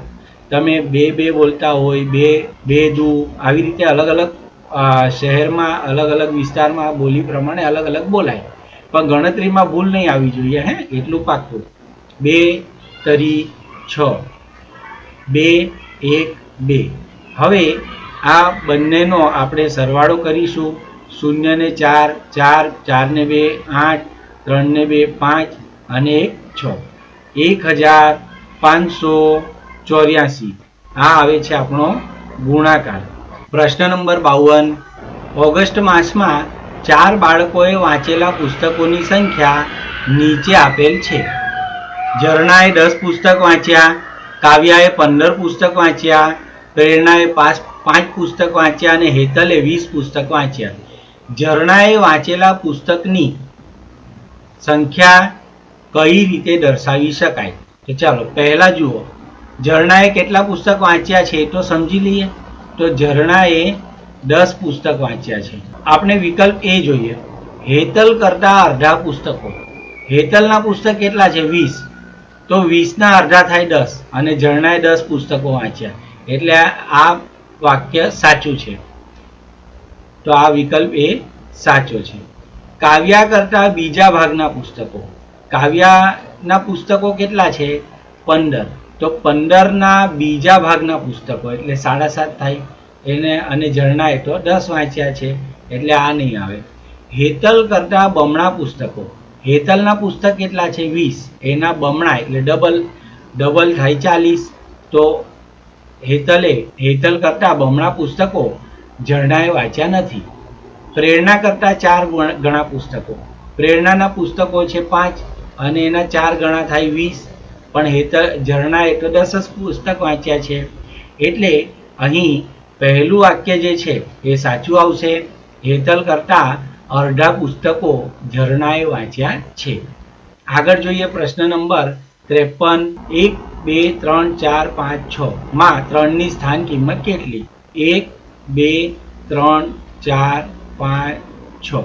આપણને કોની સ્થાન કિંમત કીધી છે? 3ની ને, તો નીચે લખી દો 3. એના પછી જેટલી આવતી સંખ્યા છે ને એ બધાના બદલે લખી દો 0. તો કેટલી? 3000. 3 ની સ્થાન કિંમત કેટલી આવી? 3000 છે ને. સહેલું. તમે આ સિવાય પણ આ રીતે બોલો: એકમ, દશક, સો, હજાર. 3 ની સ્થાન કિંમત 1000 પ્રમાણે ગણીએ તો 3000 થાય. આગળ જોઈએ પ્રશ્ન નંબર 54. સૌથી નાની પ્રાકૃતિક સંખ્યા કઈ છે? તો યાદ રાખો, પ્રાકૃતિક સંખ્યાની શરૂઆત 1 થી થાય છે અને પ્રાકૃતિક સંખ્યાઓ 1, 2, 3, 4, 5, 6, 7, 8. હું લખતા હજારો જન્મ લઈ લઉં ને તોય છેલ્લી પ્રાકૃતિક સંખ્યા લખી શકીશ નહીં, કારણ કે પ્રાકૃતિક સંખ્યાઓ તો અનંત છે અને અનંત પ્રાકૃતિક સંખ્યાઓ હોય તો કોઈ પણ સંખ્યામાં 1 ઉમેરો તો તેનાથી મોટી પ્રાકૃતિક સંખ્યા મળે. પણ આપણને સૌથી નાની પ્રાકૃતિક સંખ્યા ખબર છે અને એ છે, સૌથી નાની પ્રાકૃતિક સંખ્યા 1 છે. જવાબ આવશે વિકલ્પ બી. આગળ જુઓ પ્રશ્ન નંબર 55. 40 સેમી ત્રિજ્યાના વર્તુળનો વ્યાસ કેટલો થાય? હવે આપણને વર્તુળ આવડે છે અને વર્તુળમાં ત્રિજ્યા એટલે શું? તો ત્રિજ્યા એટલે કેન્દ્રથી વર્તુળ સુધીનું બિંદુ, વર્તુળ પરના બિંદુ સુધીનો રેખાખંડ, આને કહેવાય ત્રિજ્યા. હવે ત્રિજ્યા કેટલી છે? અહીંયા કહ્યું છે 40 સેમી ત્રિજ્યા, તો ત્રિજ્યા થઈ 40. હવે વ્યાસ એટલે શું એ પણ સમજી લો. વ્યાસ એટલે કેન્દ્રમાંથી પસાર થતી સૌથી મોટી જીવા, આ કેન્દ્ર. હવે તમે ધ્યાનથી જુઓ તો આ એક ત્રિજ્યા છે અને આ પણ ત્રિજ્યા છે. તો આ બે ત્રિજ્યા ભેગા મળીને એક વ્યાસ બનાવે છે, બરાબર ને? તો બે ત્રિજ્યા ભેગા મળીને એક વ્યાસ બનાવે એટલે ત્રિજ્યા કરતા વ્યાસ કેવી હોય? ડબલ હોય. એટલે આપણે હવે વ્યાસ બનાવીએ તો આ થયો વ્યાસ.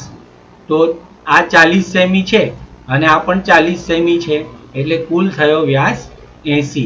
આપણે વ્યાસને આ રીતે લખી શકીએ: 2 ગુણ્યા ત્રિજ્યા, એટલે કે 2 ગુણ્યા 40 બરાબર 80. ત્રિજ્યા કરતા ડબલ થાય. જવાબ સેમીમાં આપ્યું હોય તો જવાબ સેમીમાં આવશે, મીટરમાં આપ્યું હોય તો મીટરમાં આવશે.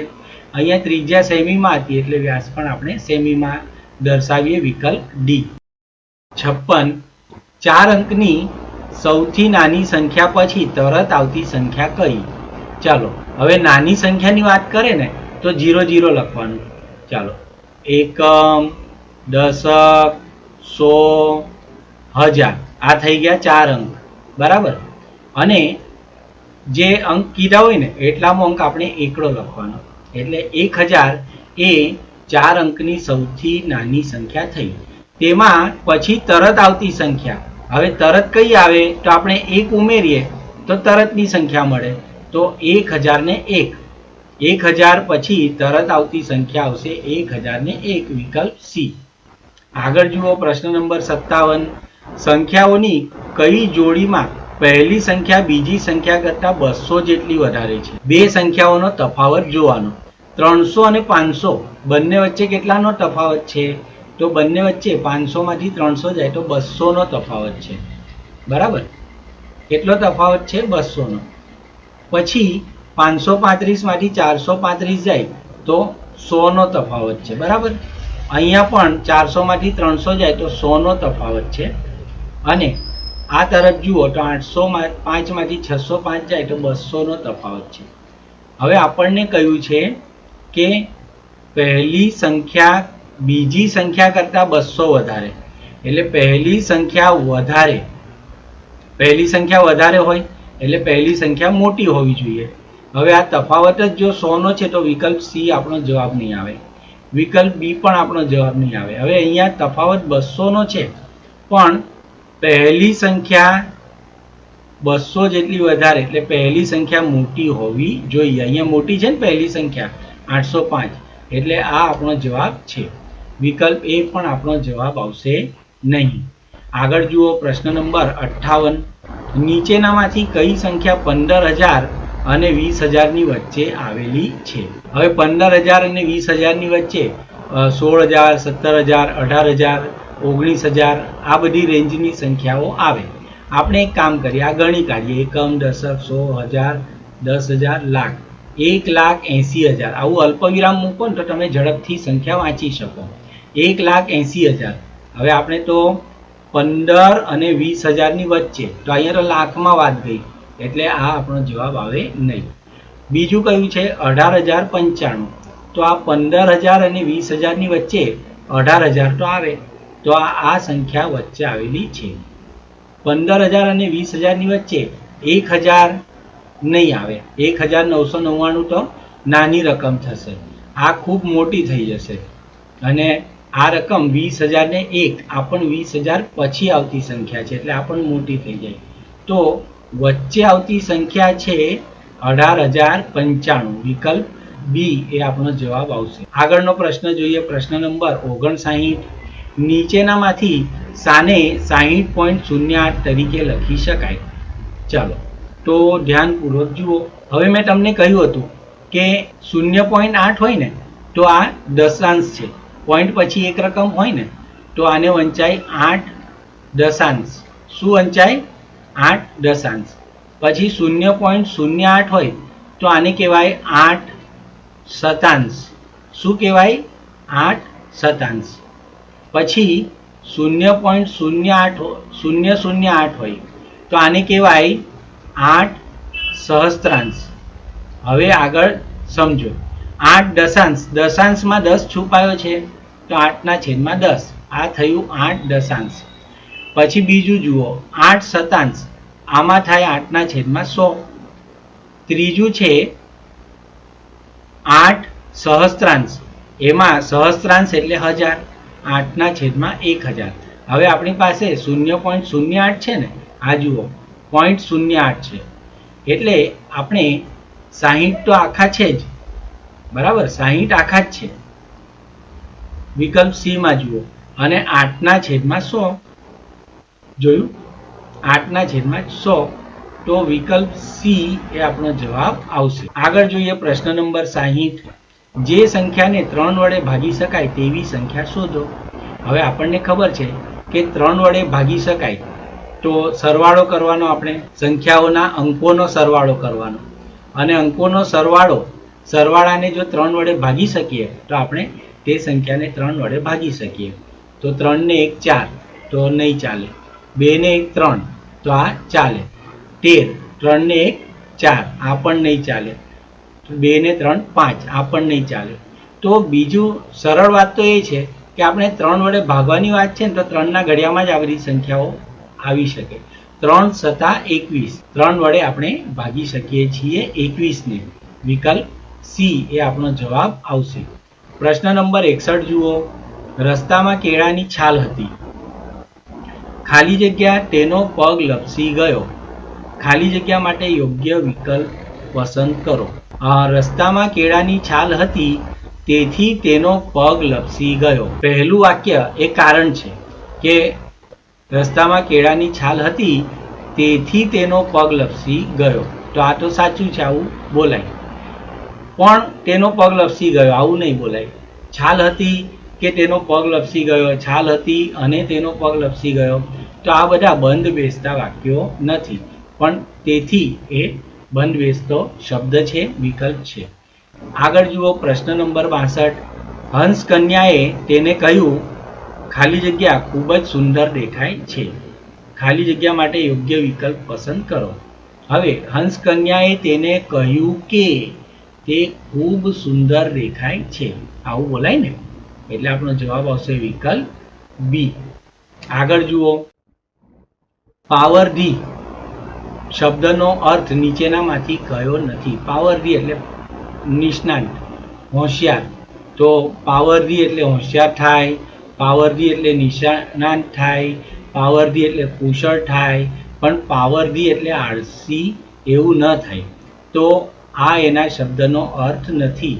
વિકલ્પ ડી એ આપણો જવાબ આવશે. પ્રશ્ન નંબર 64. શ્રી કૃષ્ણની પાલક માતાનું નામ શું? જવાબ આવશે શ્રી કૃષ્ણની પાલક માતાનું નામ યશોદા હતું. આપણે એક વાર બીજા બધા નામ પણ જોઈ લઈએ. કુંતા એ શ્રી કૃષ્ણની ફોઈ હતા. દેવકી એ શ્રી કૃષ્ણની જન્મદાત્રી માતા હતી, એટલે કે જન્મ આપનારી માતા હતી. મંદોદરી એ રાવણની પત્ની હતી. રાવણની પત્ની હતી. તેને શ્રી કૃષ્ણ સાથે કંઈ લાગે વળગે નહીં.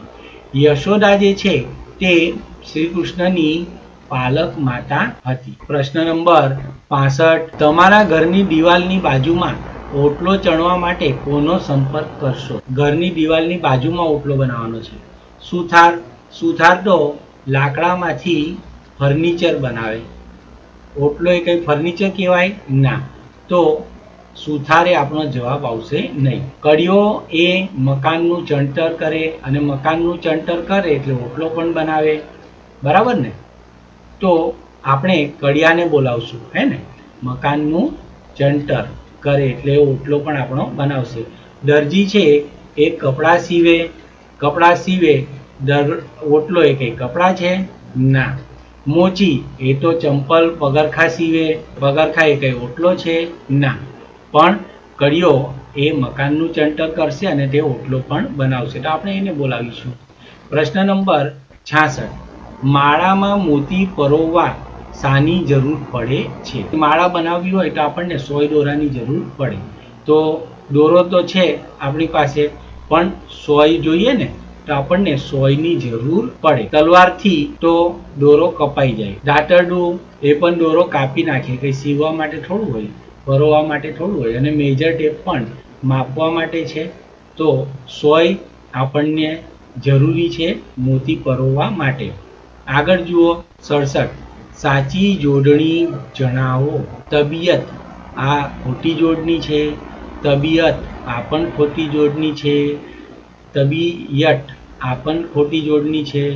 સાચી જોડણી આવશે તબિયત, વિકલ્પ સી.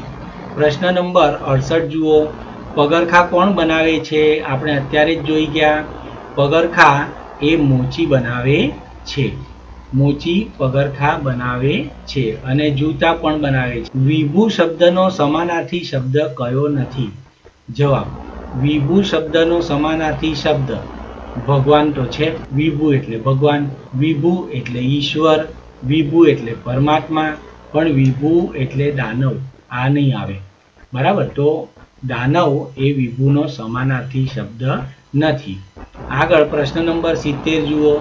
નીચે આપેલા શબ્દોમાંથી શબ્દકોશના ક્રમ પ્રમાણેનો ચોથો શબ્દ કયો છે? તમને કક્કો આવડે? કક્કો આવડતો હોય તો તમે ધ્યાનપૂર્વક જુઓ, અને હોય આવડતો હોય તો લખી કાઢો.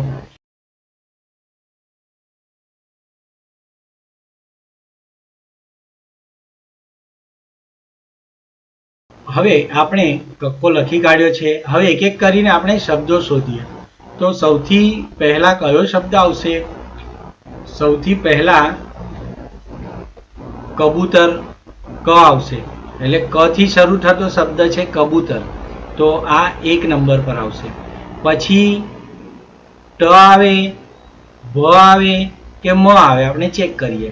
ક ખ ગ ઘ ચ છ જ જ ટ, તો ટ આવ્યો બીજા નંબર પર. તો આપણે ટેવને બીજા નંબર પર મૂકીશું. બીજા નંબર પર ટ આવે. પછી ઠ ડ ઢ ન, ત થ દ ધ ન, પ ફ બ ભ. ભનો નંબર આવ્યો ત્રીજો, એટલે ભ પરથી શબ્દ છે ભૂલ, અને છેલ્લે જે બચ્યું એનો ચોથો નંબર મ આ રહ્યો. આમ શબ્દકોશના ક્રમમાં આપણે આ શબ્દોને ગોઠવીએ તો પહેલા કબૂતર, પછી ટેવ, પછી ભૂલ ને પછી મરચું, આ રીતે આવે. પ્રશ્ન શું છે? શબ્દકોશના ક્રમ પ્રમાણે ચોથો શબ્દ કયો? ચાલો, આ ચોથો શબ્દ કયો મળ્યો તો આપણને? મરચું. જવાબ આવશે વિકલ્પ ડી. આગળ જોઈએ પ્રશ્ન નંબર 71. જે કોઈ ચોક્કસ વ્યક્તિ, સ્થળ કે પદાર્થની ઓળખ સૂચવે છે તેને શું કહે છે? જવાબ જોઈએ. ઓળખ સૂચવતા એ જે શબ્દ છે તેને સંજ્ઞા કહેવામાં આવે છે. આપણે કોઈ વ્યક્તિને ઓળખવા માટે શું કહીએ? તો કે ભાઈ તેનું નામ રામ હોય તો રામ કહીએ, વિજય હોય તો વિજય કહીએ, રમા હોય તો રમા કહીએ. સ્થળ તો સુરત, અમદાવાદ, ગાંધીનગર, આ બધા સ્થળ છે ને, આ બધી સંજ્ઞાઓ છે, નામ છે. પદાર્થ દૂધ, ઘઉં, ચોખા, તો આ બધી સંજ્ઞાઓ છે. આપણે દરેકને ઓળખવા માટે જે જુદા જુદા નામ આપેલા છે તેને સંજ્ઞા કહેવામાં આવે છે. સંજ્ઞા સિવાય અહીંયા જોઈએ સર્વનામ, તો નામના બદલે જે વાપરવામાં આવે ને એને સંજ્ઞા કહેવાય. દાખલા તરીકે આ, તે, પેલું, પેલો, પેલી વગેરે આ બધા સર્વનામ છે. ક્રિયાપદની વાત કરીએ તો ક્રિયા જેમાં એક્ટ હોય, કંઈક કરવાનું હોય, દાખલા તરીકે હસવું, રમવું, આ બધી ક્રિયાઓ છે. વિશેષણ એટલે નામના અર્થમાં વધારો કરે તેને વિશેષણ કહેવામાં આવે છે. હું એક શબ્દ લખું છું લાલ રૂમાલ. લાલ રૂમાલ, તો અહીંયા રૂમાલ એ શબ્દ નામ છે પણ તેના અર્થમાં વધારો કરે છે, તો નામના અર્થમાં વધારો કરે તેને વિશેષણ કહેવામાં આવે છે. આમ આપણે વિશેષણ વિશે પણ જોયું. પ્રશ્ન નંબર 72 જુઓ. નર્મદા નદીને બીજા કયા નામે ઓળખવામાં આવે છે?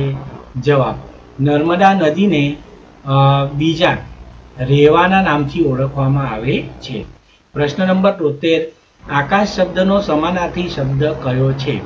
જવાબ, સદન. સદન એટલે તો મકાન થાય. પવન. પવન એટલે તો જે વહેતી હવા હોય ને, હવા પસાર થતી હોય તેને આપણે પવન કહીએ છીએ. ભવન. ભવન એટલે પણ મકાન થાય. પણ ગગન. ગગન એટલે આકાશ થાય. તો આકાશ શબ્દનો સમાનાર્થી થશે વિકલ્પ ડી. પ્રશ્ન નંબર 74 જુઓ. પનિહારીઓને માથે શું હોય છે? જવાબ, પનિહારીઓના માથે બેડા હોય છે. ચાલો તમે આ ચિત્રમાં જુઓ. પનિહારીના માથે શું છે? પનિહારીના માથે બેડા છે. તેના માથે દૂધ નહીં હોય, બંગડી તો હાથમાં હોય, મોજડી પગમાં હોય, પણ માથે હોય પાણીના બેડા. આગળ જુઓ. પ્રશ્ન નંબર 75, સૂરજ કઈ દિશામાં ઉગે છે? તમને 4 દિશાઓનું જ્ઞાન તો છે ને, તો ચાલો આ યાદ રાખો. આ 4 દિશાઓમાં અહીંયા આપણે ઉપરની તરફની જે દિશા છે ને, આપણે જો નકશામાં દર્શાવીએ તો ઉપરની તરફની દિશા છે તે ઉત્તર દિશા હોય. એના સામે વિરોધી દિશા દક્ષિણ દિશા કહેવાય. આ તરફ પૂર્વ દિશા આવશે અને આ તરફ પશ્ચિમ દિશા આવશે. હવે સૂરજ કઈ દિશામાંથી ઉગે છે? તો સૂરજ પૂર્વ દિશામાંથી ઉગે છે. આ જો સૂર્ય ઉગ્યો, ક્યાંથી ઉગ્યો? પૂર્વ દિશામાંથી ઉગે છે. પ્રશ્ન નંબર 76, કેરી કયા વૃક્ષ પર ઉગે છે? કેરી એ વડના વૃક્ષ પર નહીં ઉગે. કેરી એ આંબાના વૃક્ષ પર ઉગે છે. કેસુડો, આંબળો કે વડ નહીં, કેરી આંબાના વૃક્ષ પર ઉગે છે. વિદ્યાર્થી મિત્રો, હું આખા વાક્યમાં જવાબ આપીશ, કારણ કે આખા વાક્યમાં બોલાયેલો જવાબ આપણને સારી રીતે યાદ રહે છે, તેથી તે જરૂરી છે. તમારે પણ આખા વાક્યમાં જ જવાબ આપવાનો. આગળ જુઓ. પ્રશ્ન નંબર 77, લીમડાનું શું શીતળ હોય છે? જવાબ આવશે, લીમડાની છાયા શીતળ હોય છે. પ્રશ્ન નંબર 78, હોળી ખેલનાર એટલે શું? હોળી ખેલનાર એટલે વિકલ્પ બી, ઘેરૈયા. આગળ પ્રશ્ન નંબર 79, મહાભારતમાં અર્જુનના ધનુષ્યનું નામ શું હતું? જવાબ આવશે, મહાભારતમાં અર્જુનના ધનુષ્યનું નામ ગાંડીવ હતું. પ્રશ્ન નંબર 80, સરદાર પટેલનો જન્મ કયા ગામમાં થયો હતો? સરદાર પટેલનો જન્મ નડિયાદમાં થયો હતો. પ્રશ્ન નંબર 81, નીચેનામાંથી કઈ બાબત સારી છે? સત્યમ વરસાદી પાણીનો સંગ્રહ કરે છે. તો આ તો ખૂબ સારું કહેવાય. નેહા પાણીની ટાંકીમાં હાથ પગ ધુએ છે. અરે આખા ટાંકીનું પાણી ગંદુ કરી નાખશે આ નેહા તો આ તો સારું નહીં કરતી. ધ્રુવ તેના ઘરના નળ ચાલુ નળ બંધ કરતો નથી. અરે આવું કરે ધ્રુવ, આવું નહીં કરવાનું. દીપ પાણીની પાઇપ તોડી દે છે. અરે આ પણ નુકસાન કર્યું. તો આ લોકો સારું નથી કરતા. આપણને પ્રશ્ન છે કઈ બાબત સારી છે? તો સત્યમ જે વરસાદી પાણીનો સંગ્રહ કરે છે ને, એ બાબત સારી છે. વિકલ્પ એ આપણો જવાબ આવશે. પ્રશ્ન નંબર 82, નીચેનામાંથી કયું વિધાન ખોટું છે? ચેસની રમતમાં ઘોડો, હાથી વગેરે હોય છે. તો હા, ચેસની રમતમાં તો હોય જ છે. પછી પત્તાની રમતમાં કુલ 52 પત્તા હોય છે, તો વિકલ્પ બી પણ સાચું કે 52 પત્તા હોય છે. મોબાઈલમાં પણ રમત રમી શકાય છે, તો આ પણ સાચું છે. તમે મોબાઈલમાં તો નાના બાળકો તો બહુ રમત રમે, પણ આપણે ઓછી રમવાની અથવા બિલકુલ નહીં રમવાની. કેરમ રમવા મેદાન જરૂરી છે, આ વિધાન ખોટું છે. આપણે કેરમ તો ઘરમાં બી બેઠા બેઠા રમી શકીએ, એના માટે મેદાનમાં જવાની શું જરૂર? વિધાન ખોટું કયું છે? તો વિકલ્પ ડી નું વિધાન ખોટું છે. આગળ પ્રશ્ન નંબર 83, પિનકોડ કેટલા અંકનો હોય છે? વિદ્યાર્થી મિત્રો, તમને કામ આપું, ચાલો ધ્યાનપૂર્વક સાંભળો. પિનકોડ 6 અંકનો હોય છે. હું અહીં મારા વિસ્તારનો પિનકોડ નંબર નાખું છું, 39 42 10. હવે તમે ક્યાંથી વિડીયો જુઓ છો, તમારા વિસ્તારના પિનકોડ નંબર કયો છે એ તમારે લખવાનો છે કોમેન્ટમાં. તો લખશો ને? લખો. ચાલો આગળ જુઓ. પ્રશ્ન નંબર 84, નીચેના જોડકા જોડો. એ ખૂબ ગરમી પડે તો રાજસ્થાન, શિકારા, મનાલી ને અસમ. આપણી પાસે આટલા વિકલ્પો છે. એ ખૂબ ગરમી પડે તો આવું રાજસ્થાનમાં થાય છે ખરું, ત્યાં ગરમી બહુ પડે.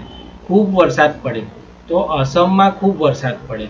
હોળીમાં બનાવેલું ઘર, આને કહેવાય શિકારા. શું કહેવાય? શિકારા. અને ખૂબ જ બરફ પડે એ સ્થળ છે મનાલી. એટલે જ તો લોકો ઉનાળામાં મનાલી ફરવા જાય કે ત્યાંનું વાતાવરણ ખુશનુમા હોય છે.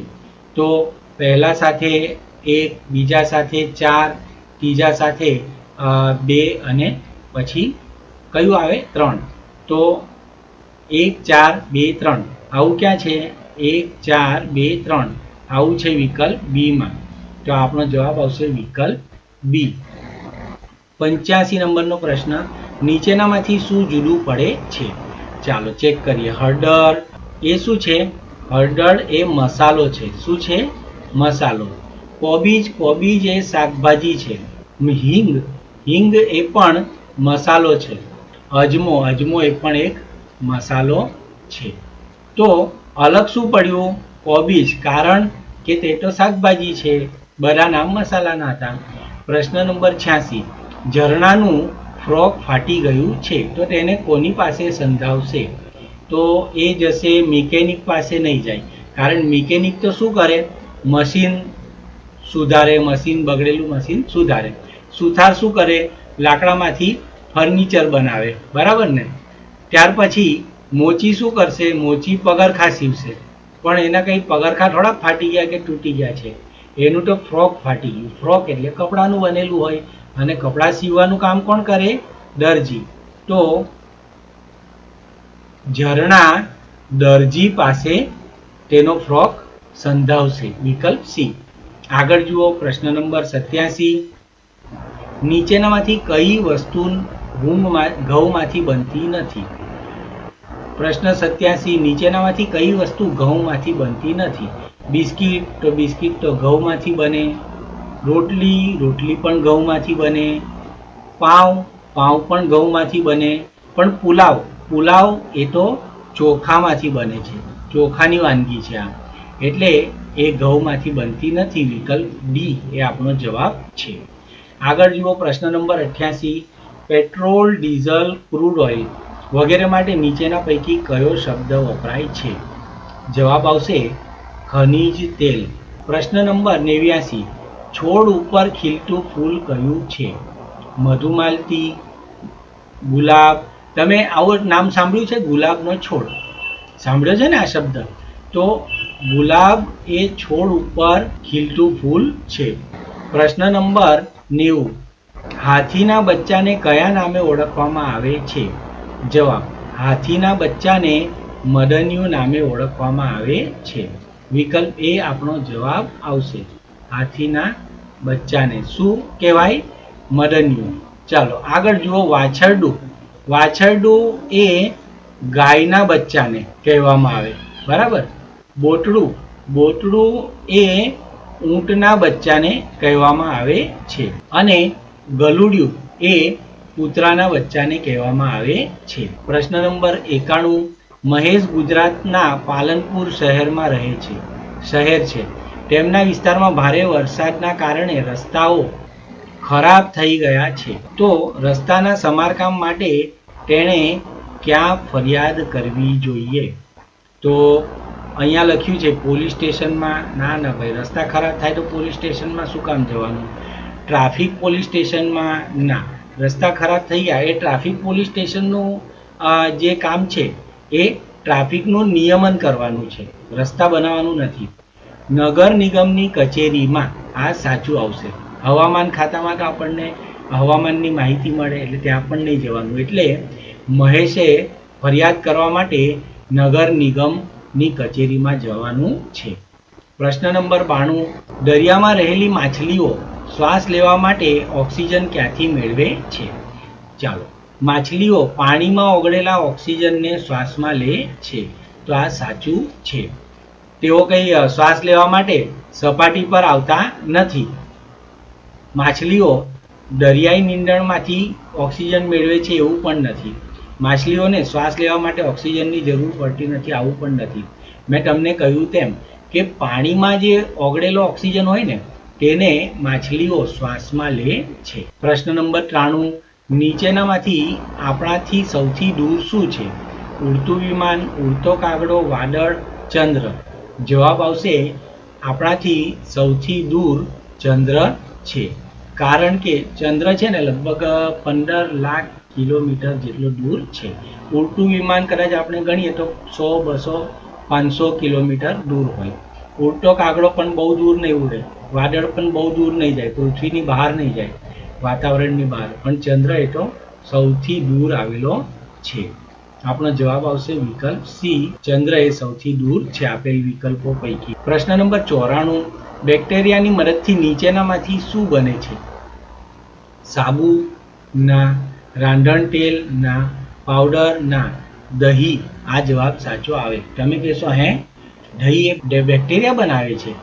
તો હા, બેક્ટેરિયાની મદદથી દહીં બને છે. આગળ જુઓ, પ્રશ્ન નંબર 95, ઘરે સિલિન્ડરમાંથી રાંધણ ગેસ નીકળે છે. આપણને કેવી રીતે ખબર પડશે કે ગેસ નીકળી રહ્યો છે?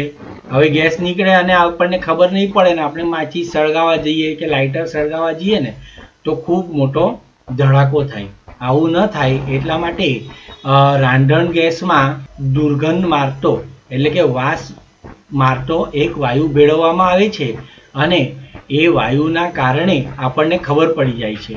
તો રાંધણ ગેસના રંગના કારણે, તો ગેસને તો રંગ નથી હોતો, પણ રાંધણ ગેસની ખાસ ગંધને લીધે આપણને ખબર પડે કે ગેસ લીકેજ થઈ રહ્યો છે. આગળ જુઓ, પ્રશ્ન નંબર 96, ઉનાળામાં ઘાટા રંગના કપડાં પહેરવા કરતાં સફેદ રંગના કપડાં શા માટે પહેરવા જોઈએ? તો તમે એ વસ્તુ સમજો કે સફેદ રંગના કપડાં છે ને પ્રકાશના કિરણોનું પરાવર્તન કરે છે, એટલે એ શોષતું નથી. કાળો રંગ હોય એ પ્રકાશના કિરણોને શોષી લે છે અને સફેદ રંગ હોય એ પ્રકાશના કિરણોનું પરાવર્તન કરે છે, એટલે કે ગરમી પણ જતી રહે છે. ઘેરા ઘાટા રંગના કપડાં કરતાં આછા રંગના કપડાં સૂર્યપ્રકાશનું વધારે પરાવર્તન કરે છે. આના કારણે આપણે ઉનાળામાં સફેદ કપડાં પહેરવા જોઈએ. સસ્તા હોય એવું નહીં હોય, પહેરવાના સરળ હોય એવું નહીં હોય. પેન્ટ હવે કાળા રંગનું હોય કે લાલ રંગનું હોય કે સફેદ રંગનું હોય, પહેરવામાં તો સરખું જ હોય. સફેદ રંગના કપડાને સરળતાથી ધોઈ શકાય છે એવું પણ નથી. પ્રશ્ન નંબર 97, અમદાવાદ અને સુરત વચ્ચેનું અંતર માપવા માટેનો યોગ્ય એકમ કયો છે? અમદાવાદ અને સુરત કઈ આગળની ગલી અને પાછળની ગલીમાં છે? ના, અમદાવાદ અને સુરત તો ખૂબ દૂર દૂર આવેલું છે. એને આપણે લીટરમાં તો મપાય જ નહીં, કારણ લીટર એ શું છે? પ્રવાહી માપવા માટે. તો અમદાવાદ સુરત કઈ પ્રવાહી છે? ના. મિલીમીટર, મિલીમીટર એટલે ફૂટપટ્ટીમાં પેલા 1 સેન્ટીમીટરની વચ્ચે જે 10 લીટીઓ પાડેલી હોય છે ને એને કહેવાય મિલીમીટર. અને અમદાવાદ અને સુરત તો કેટલા દૂર, એટલે મિલીમીટરમાં આપણે માપશું નહીં. અહીંયા વાત કિલોલીટરની ફરીથી આવી. લીટર એ પ્રવાહી માપવા માટે હોય. અમદાવાદ સુરત કઈ પ્રવાહી છે? ના. તો જવાબ આવશે કિલોમીટર. અમદાવાદ અને સુરત વચ્ચેનું અંતર માપવા માટે કિલોમીટર આપણે પસંદ કરીશું આ એકમને. પ્રશ્ન નંબર 98, ગામની પડતર જમીનને લગતી સમસ્યાનો ઉકેલ લાવવા માટે કોને મળવું જોઈએ? હવે ગામની સમસ્યા થઈ બરાબર ને, ગામની પડતર જમીનની સમસ્યા. અને ગામની સમસ્યા માટે આપણે ગ્રામ પંચાયતમાં જવું પડે. અને ગ્રામ પંચાયતમાં આપણને કોણ મળે? ગ્રામ પંચાયતમાં મળે આપણને ગામના સરપંચ. તો સરપંચ આ બધી સમસ્યા દૂર કરશે. એ કંઈ સાંસદ, ગામમાં સાંસદ નહીં હોય, ગામમાં ધારાસભ્ય નહીં હોય ગામનું કામ કરવા માટે, કે ગામમાં નગરપતિ પણ નહીં હોય ગામનું કામ કરવા માટે, પણ ગામની સમસ્યાનું કામ કરવા માટે ગામમાં સરપંચ હોય છે. વિકલ્પ ડી એ આપણો જવાબ આવશે. પ્રશ્ન નંબર 99 જુઓ. સ્વસ્થ રહેવા માટે આપણે નીચેનામાંથી શું નિયમિત કરવું જોઈએ? ભૂખ લાગે તેના કરતાં વધારે ખાવું, તો આથી તો ઉલટા બીમાર પડાય. 3-4 વાર કપડાં બદલવા જોઈએ, આવું કંઈ જરૂરી નથી. નખ વધારવા જોઈએ, આ પણ જરૂર નથી. અને આપણ કરીએ નખ વધે તો નખની અંદર કચરો અટકે, અને જો કચરો અટકે તો ઉલટા આપણે જમતી વખતે બીમાર થવાય. એટલા માટે અહીંયા હવે એક જ વિકલ્પ બચ્યો, બ્રશ કરવું જોઈએ. તો આપણો જવાબ આવે કે સ્વસ્થ રહેવા માટે આપણે બ્રશ કરવું જોઈએ. આગળ જોઈએ. પ્રશ્ન નંબર 100. નીચેનામાંથી કયું રાજ્ય દરિયા સાથે સરહદથી જોડાયેલું છે? ચાલો, મધ્યપ્રદેશ, ઉત્તર પ્રદેશ અને પંજાબ. આનો નકશો તમે જુઓ, દેખાય છે તમને દરિયો કિનારો? પણ આપણા ગુજરાતની વાત કરો. ગુજરાતમાં દરિયા કિનારો છે ને, ક્યાં ક્યાં છે? તો સુરત, નવસારી, પછી કચ્છ, ભાવનગર, આ બધા દરિયા સાથે જોડાયેલા જિલ્લાઓ છે. તો ગુજરાતમાં દરિયા કિનારો છે. 1600 કિલોમીટર જેટલો લાંબો દરિયા કિનારો આપણને મળ્યો છે. આપણે ખૂબ નસીબવાળા. 101. વિલોમ શબ્દ કી ગલત જોડ પહેચાનીએ. વિલોમ એટલે વિરોધી શબ્દની વાત અહીંયા કરી છે. તો અંદરનું વિરોધી બહાર, તો આ તો સહી જોડ છે, બરાબર ને? ये जोड़ कैसी है? सही है. चलो, ऊपर नीचे, यह भी जोड़ कैसी है? ऊपर का विलोम नीचे, यह भी सही विलोम की जोड़ है. फिर ये देखिए, बेईमान का नेक, यह भी सही जोड़ है. लेकिन उठना का विलोम चलना ऐसा नहीं होता है, तो यह जोड़ गलत है. इसलिए हमारा उत्तर आएगा विकल्प डी. प्रश्न नंबर 102. दिए गए संकेत को पहचानिए. તમે રોડ પર આવું બોર્ડ જુઓ તો એનો અર્થ શું હોય? એનો અર્થ હોય કે તમારે સીધા જવાનું ને પછી વળવાનું છે, આવો આનો અર્થ થાય ને. એટલે ક્યાં વળવાનું છે? આગે મોડ હે, આવો આનો અર્થ થાય. પ્રશ્ન 103. અધૂરે વાક્ય પૂર્ણ कीजिए. हम पढ़े, यह ठीक नहीं है. हम पढ़ते, यह भी ठीक नहीं है.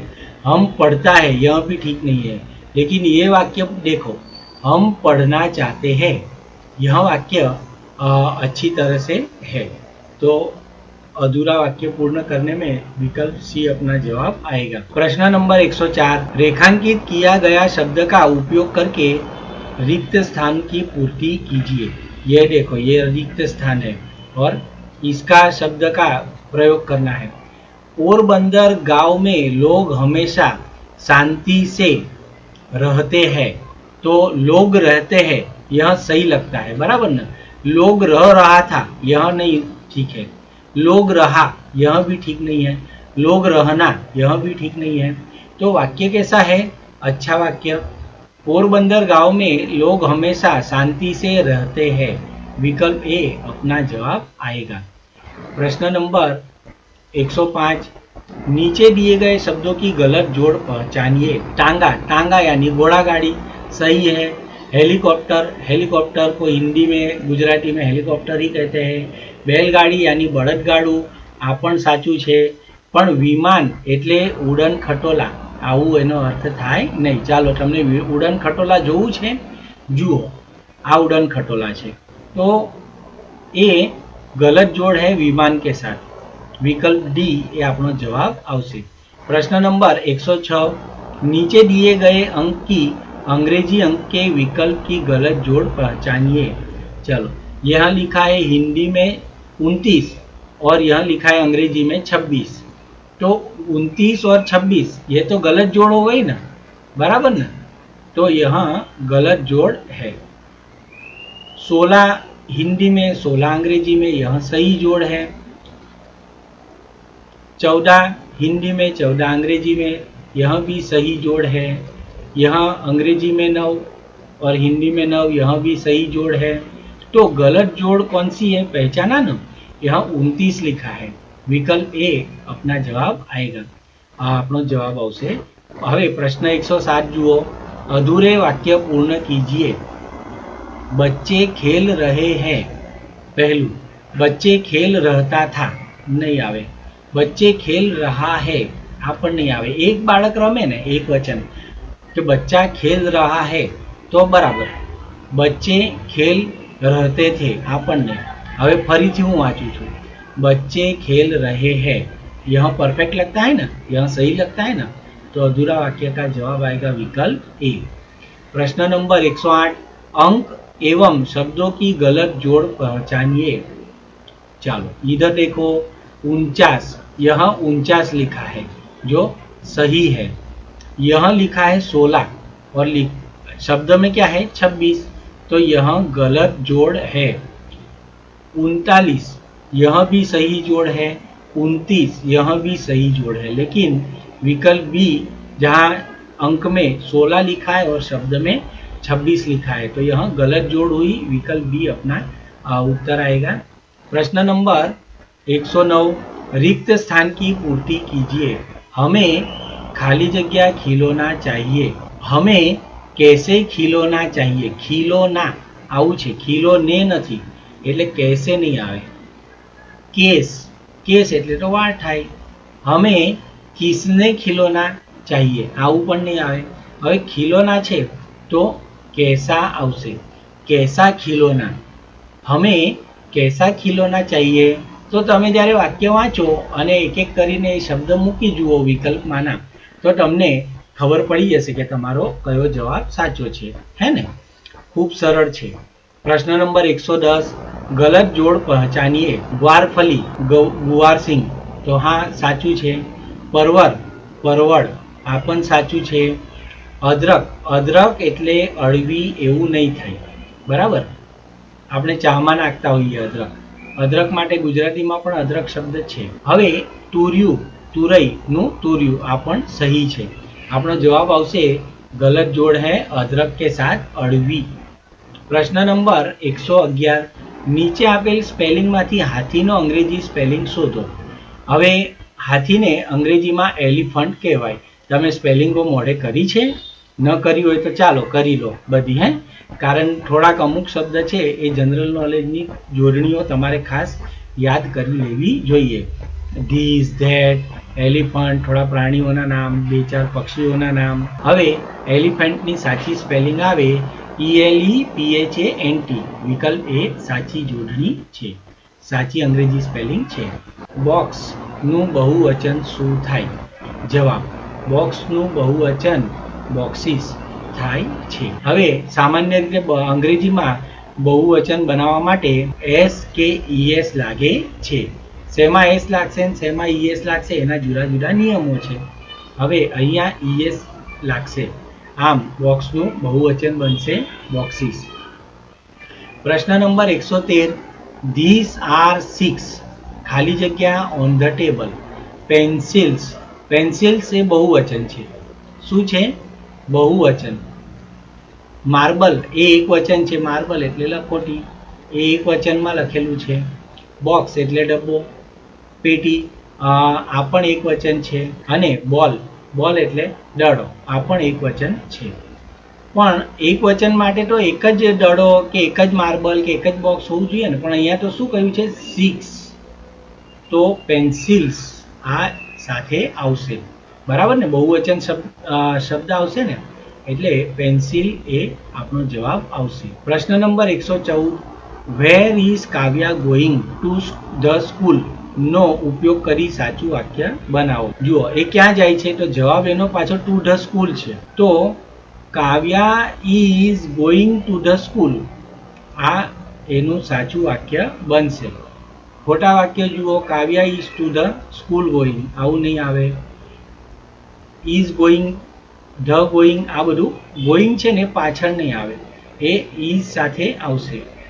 તો Kavya is going to the school, આ સાચું અને યોગ્ય વાક્ય છે. આગળ જુઓ પ્રશ્ન નંબર 115 ભોંય તળિયું ફ્લોરિંગ.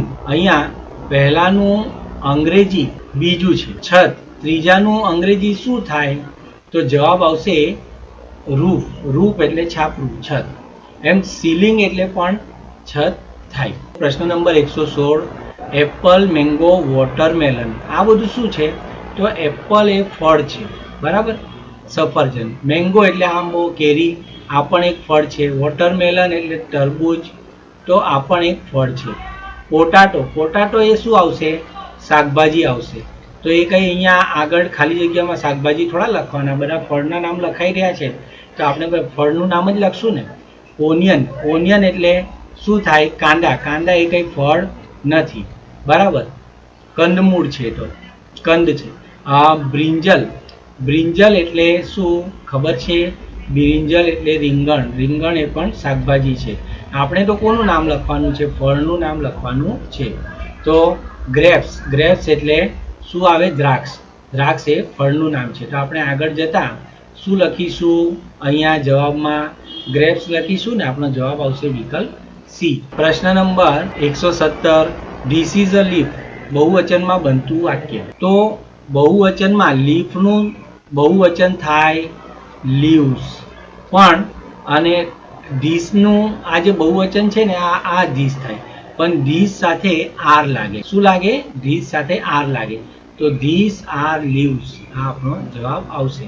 હવે બહુવચનમાં આર્ટિકલ એ લાગશે નહીં, તો અહીંયા પણ ધીસ આર લીવ્સ નહીં આવશે, આ નહીં આવશે. ધીસ ઇઝ તો આવે જ નહીં એટલે આપણને નહીં આવે. આપણો જવાબ આવશે વિકલ્પ એ. પ્રશ્ન નંબર 118 બસ. બસ કોણ ચલાવે તો બસ ડ્રાઈવર ચલાવે, એટલે કે અહીંયા એના ચાલકનું નામ છે. તો પ્લેન કોણ ચલાવે તો પ્લેનના ચાલકનું નામ છે પાયલોટ. પ્લેન ચલાવે ને એને પાયલોટ કહેવાય, એને ટીચર નહીં કહેવાય, એને મેસન નહીં કહેવાય, એને કાર્પન્ટે નહીં કહેવાય, તો એને કહેવાય પાયલોટ. હવે પછી છે પ્રશ્ન નંબર 119 પ્લાવ. પ્લાવ એટલે હળ. હવે PLOUGH આવો જોડણી છે, તો જવાબ આવશે વિકલ્પ બી. આગળ જુઓ પ્રશ્ન નંબર 120 અને છેલ્લો વ્હાઇટ બ્લેક, એટલે કે અહીં વ્હાઇટનું વિરોધી છે બ્લેક, બરાબર ને. આ કેવા શબ્દો છે બંને વિરોધી શબ્દ છે. તો પહેલા બે વિરોધી છે તો ત્રીજાનો વિરોધી ચોથું આવશે. તો નેરો, નેરોનું વિરોધી છે, આમાં ગ્રેસ આપવામાં આવ્યો હતો. વિદ્યાર્થી મિત્રો, સેટ કોમન એન્ટ્રન્સ ટેસ્ટ ધોરણ 5ના અભ્યાસક્રમને આધારે લેવામાં આવી. તો તમે તમારો અભ્યાસક્રમ ખૂબ સારી રીતે તૈયાર કરો. ખૂબ સરળ છે. ચેનલમાં તમે અત્યાર સુધી વિડીયો જોયો તેનો અર્થ કે તમને સેટની પરીક્ષા આપવા માટે ખૂબ તૈયારી કરવા માંગો છો. તમને best of luck. Thank you.